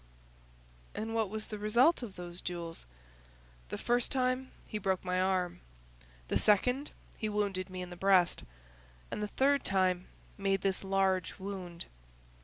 The Englishman turned down his shirt collar and showed a scar whose redness proved to be a recent one. So that, you see, there is a deadly feud between us. But, said the envoy, you do not go about it in the right way to kill him, if I understand you correctly. Ah, said the Englishman, I practice shooting every day, and every other day Grecier comes to my house. This was all the visitor wished to ascertain, or rather all the Englishmen appeared to know. The agent arose, and having bowed to Lord Wilmore, who returned his salutation with the stiff politeness of the English, he retired. Lord Wilmore, having heard the door close after him, returned to his bedroom, where with one hand he pulled off his light hair, his red whiskers, his false jaw, and his wound, to resume the black hair, dark complexion, and pearly teeth of the Count of Monte Cristo. It was M. de Villefort, and not the prefect, who returned to the house of M. de Villefort. The procureur felt more at ease, although he had learned nothing really satisfactory, and, for the first time since the dinner party at Auteuil, he slept soundly. End of chapter 69. Chapter 70. The Ball. It was in the warmest days of July, when in due course of time the Saturday arrived upon which the ball was to take place at M. de Morcerf's. It was 10 o'clock at night. The branches of the great trees in the garden of the Count's house stood out boldly against the azure canopy of heaven, which was studded with golden stars, but where the last fleeting clouds of a vanishing storm yet lingered. From the apartments on the ground floor might be heard the sound of music, with the whirl of the waltz and galop, while brilliant streams of light shone through the openings of the Venetian blinds. At this moment the garden was only occupied by about 10 servants, who had just received orders from their mistress to prepare the supper, the serenity of the weather continuing to increase. Until now it had been undecided whether the supper should take place in the dining-room or under a long tent erected on the lawn, but the beautiful blue sky, studded with stars, had settled the question in favor of the lawn.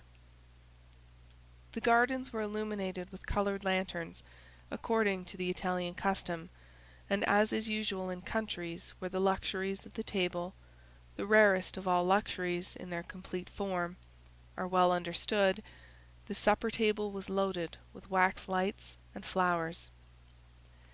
At the time the Countess of Morcerf returned to the rooms, after giving her orders, many guests were arriving, more attracted by the charming hospitality of the Countess than by the distinguished position of the Count.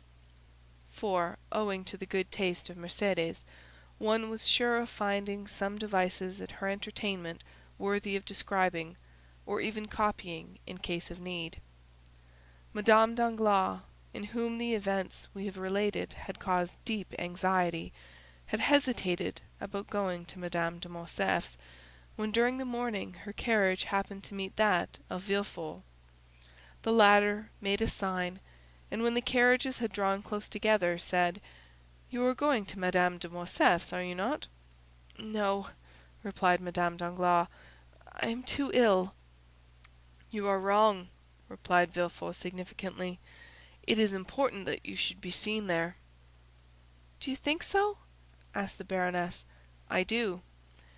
"In that case I will go." And the two carriages passed on towards their different destinations. Madame Danglars therefore came, not only beautiful in person, but radiant with splendor. She entered by one door at the time when Mercédès appeared at the door. The Countess took Albert to meet Madame Danglars. He approached, paid her some well-merited compliments on her toilette, and offered his arm to conduct her to a seat. Albert looked around him. "You are looking for my daughter," said the Baroness, smiling. "I confess it," replied Albert. "Could you have been so cruel as not to bring her?" "Calm yourself. She has met Mademoiselle de Villefort, and has taken her arm. See, they are following us, both in white dresses, one with a bouquet of camellias, the other with one of myosotis. But tell me—" "Well, what do you wish to know?" "Will not the Count of Monte Cristo be here tonight?" 17, replied Albert. "What do you mean?" "I only mean that the count seems the rage," replied the viscount, smiling, "and that you are the 17th person that has asked me the same question. The count is in fashion. I congratulate him upon it." "And have you replied to every one as you have to me?" "Ah, to be sure, I have not answered you." "Be satisfied. We shall have this lion. We are among the privileged ones." "Were you at the Opera yesterday?" "No." "He was there." "Ah, indeed! And did the eccentric person commit any new originality?" "Can he be seen without doing so? Elssler was dancing the Diable Boiteux. The Greek princess was in ecstasies. After the cachucha, he placed a magnificent ring on the stem of a bouquet, and threw it to the charming danseuse, who, in the third act, to do honor to the gift, reappeared with it on her finger. And the Greek princess, will she be here?" "No, you will be deprived of that pleasure. Her position in the count's establishment is not sufficiently understood." "Wait, leave me here, and go and speak to Madame de Villefort, who is trying to attract your attention." Albert bowed to Madame Danglars, and advanced towards Madame de Villefort, whose lips opened as he approached. "I wager anything," said Albert, interrupting her, "that I know what you are about to say." "Well, what is it?" "If I guess rightly, will you confess it?" "Yes." "On your honor?" "On my honor." "You were going to ask me if the Count of Monte Cristo had arrived, or was expected." "Not at all. It is not of him that I am now thinking. I was going to ask you if you had received any news of Monsieur Franz." "Yes, yesterday." "What did he tell you?" "That he was leaving at the same time as his letter." "Well, now then, the count?" "The count will come. Of that you may be satisfied." "You know that he has another name besides Monte Cristo?" "No, I did not know it." "Monte Cristo is the name of an island, and he has a family name." "I never heard it." "Well, then, I am better informed than you. His name is Zaccone." "It is possible." "He is a Maltese." "That is also possible." "The son of a shipowner." "Really, you should relate all this aloud. You would have the greatest success." "He served in India, discovered a mine in Thessaly, and comes to Paris to establish a mineral water cure at Auteuil." "Well, I'm sure," said Morcerf, "this is indeed news. Am I allowed to repeat it?" "Yes, but cautiously. Tell one thing at a time, and do not say I told you." "Why so?" "Because it is a secret just discovered." "By whom?" "The police." "Then the news originated—" "At the prefect's last night. Paris, you can understand, is astonished at the sight of such unusual splendor, and the police have made inquiries." "Well, well, nothing more is wanting than to arrest the count as a vagabond, on the pretext of his being too rich." "Indeed, that doubtless would have happened if his credentials had not been so favorable." "Poor count! And is he aware of the danger he has been in?" "I think not." "Then it will be but charitable to inform him. When he arrives I will not fail to do so."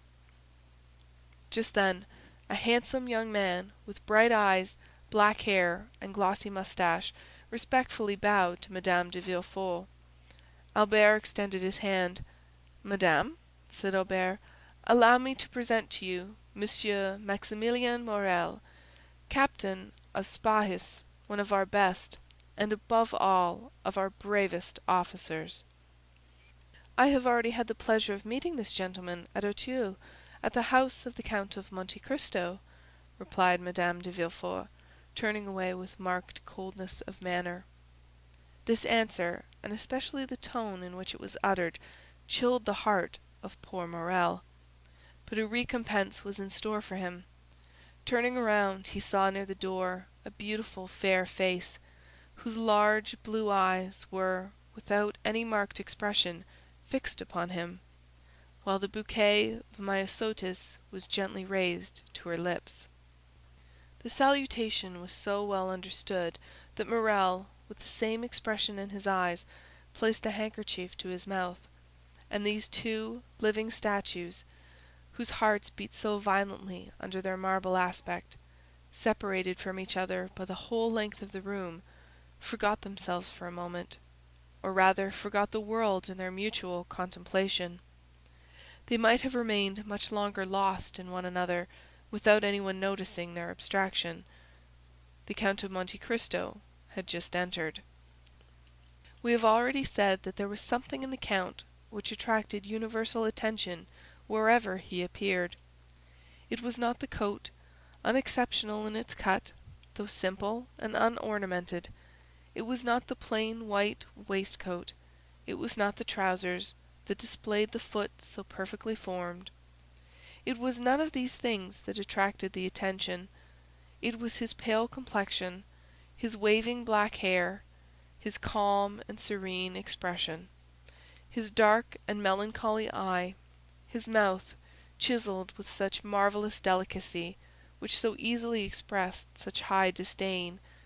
These were what fixed the attention of all upon him. Many men might have been handsomer, but certainly there could be none whose appearance was more significant, if the expression may be used.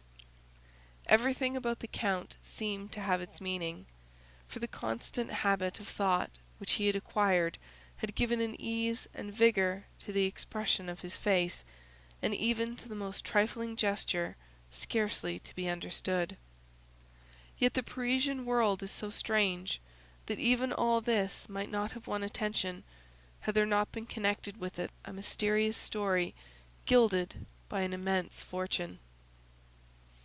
Meanwhile, he advanced through the assemblage of guests under a battery of curious glances towards Madame de Morcerf, who, standing before a mantelpiece ornamented with flowers, had seen his entrance in a looking-glass placed opposite the door, and was prepared to receive him.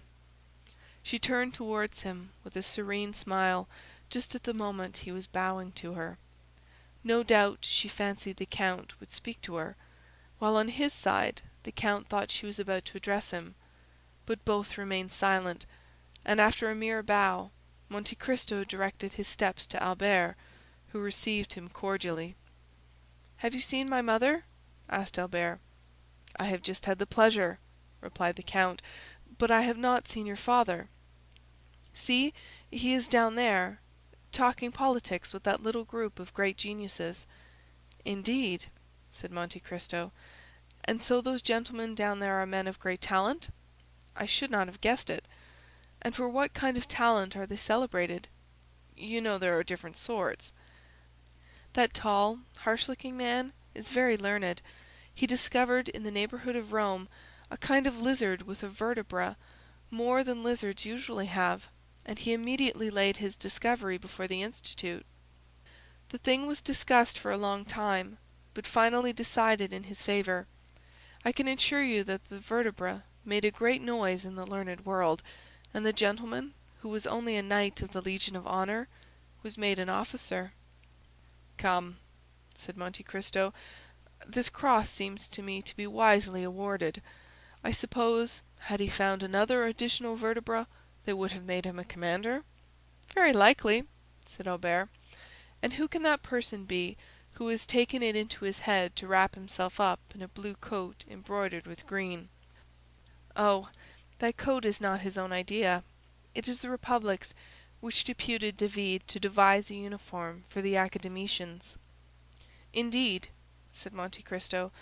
"So this gentleman is an Academician?" "Within the last week he has been made one of the learned assembly." "And what is his especial talent?" "His talent? I believe he thrusts pins through the head of rabbits. He makes fowls eat madder, and punches the spinal marrow out of dogs with whalebone." "And he is made a member of the Academy of Sciences for this?" "No, of the French Academy. But what has the French Academy to do with all this?"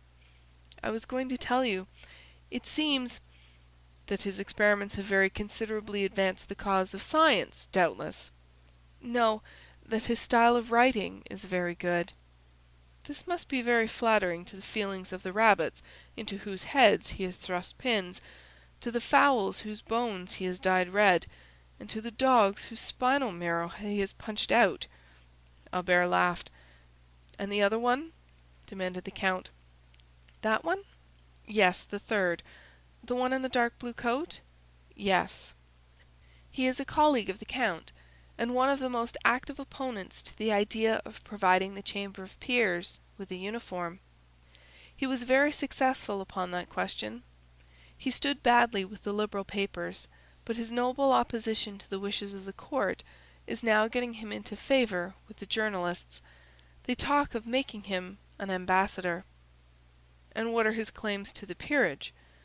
"He has composed 2 or 3 comic operas, written 4 or 5 articles in the Siècle, and voted 5 or 6 years on the ministerial side." "Bravo, Viscount," said Monte Cristo, smiling. "You are a delightful cicerone. And now you will do me a favor, will you not?" "What is it?" "Do not introduce me to any of these gentlemen, and should they wish it, you will warn me." Just then the count felt his arm pressed. He turned round. It was Danglars. "Ah, is it you, baron?" said he. "Why do you call me baron?" said Danglars. "You know that I care nothing for my title. I am not like you, viscount. You like your title, do you not?" "Certainly," replied Albert, "seeing that without my title I should be nothing, while you, sacrificing the baron, would still remain the millionaire."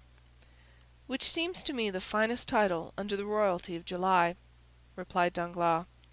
"Unfortunately," said Monte Cristo, "one's title to a millionaire does not last for life. Like that of baron, peer of France, or academician, for example the millionaires Frank and Poulman, of Frankfort, who have just become bankrupts." "Indeed?" said Danglars, becoming pale.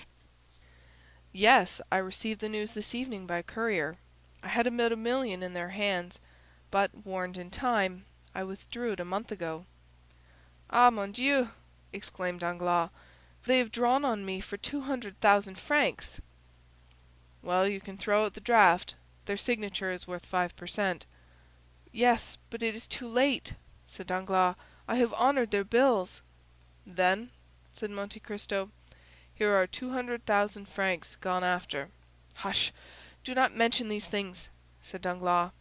Then approaching Monte Cristo, he added, "especially before young Monsieur Cavalcanti." After which he smiled, and turned towards the young man in question. Albert had left the count to speak to his mother, Danglars to converse with young Cavalcanti. Monte Cristo was for an instant alone. Meanwhile the heat became excessive. Footmen were hastening through the rooms with waiters loaded with ices. Monte Cristo wiped the perspiration from his forehead, but drew back when the waiter was presented to him. He took no refreshment. Mme. de Morcerf did not lose sight of Monte Cristo. She saw that he took nothing, and even noticed his gesture of refusal. "Albert," she asked, "did you notice that?" "What, mother?" "That the count has never been willing to partake of food under the roof of Monsieur de Morcerf." "Yes, but then he breakfasted with me. Indeed, he made his first appearance in the world on that occasion." "But your house is not Monsieur de Morcerf's," murmured Mercédès; "and since he has been here, "I have watched him." "Well?" "Well, he has taken nothing yet. The Count is very temperate." Mercédès smiled sadly. "Approach him," said she, "and when the next waiter passes, insist upon his taking something." "But why, mother?" "Just to please me, Albert," said Mercédès. Albert kissed his mother's hand and drew near the Count. Another salver passed, loaded like the preceding ones. She saw Albert attempt to persuade the Count, but he obstinately refused. Albert rejoined his mother. She was very pale. "Well," said she, "you see he refuses." "Yes, but why need this annoy you?" "You know, Albert, women are singular creatures. I should like to have seen the Count take something in my house, if only an ice. Perhaps he cannot reconcile himself to the French style of living, and might prefer something else." "Oh, no, I have seen him eat of everything in Italy. No doubt he does not feel inclined this evening." "And besides," said the Countess, "accustomed as he is to burning climates, possibly he does not feel the heat as we do." "I do not think that, for he has complained of feeling almost suffocated, and asked why the Venetian blinds were not opened, as well as the windows." "In a word," said Mercédès, "it was a way of assuring me that his abstinence was intended." And she left the room. A minute afterwards the blinds were thrown open, and through the jessamine and clematis that overhung the window one could see the garden ornamented with lanterns, and the supper laid under the tent. Dancers, players, talkers, all uttered an exclamation of joy. Everyone inhaled with delight the breeze that floated in. At the same time Mercédès reappeared, paler than before, but with that imperturbable expression of countenance which she sometimes wore. She went straight to the group of which her husband formed the center. "Do not detain those gentlemen here, Count," she said. "They would prefer, I should think, to breathe in the garden rather than suffocate here, since they are not playing." "Ah," said a gallant old general, who in 1809 had sung Partant pour la Syrie, "we will not go alone to the garden." "Then," said Mercédès, "I will lead the way." Turning towards Monte Cristo, she added, "Count, will you oblige me with your arm?" The Count almost staggered at these simple words. Then he fixed his eyes on Mercédès. It was only a momentary glance, but it seemed to the countess to have lasted for a century. So much was expressed in that one look. He offered his arm to the countess.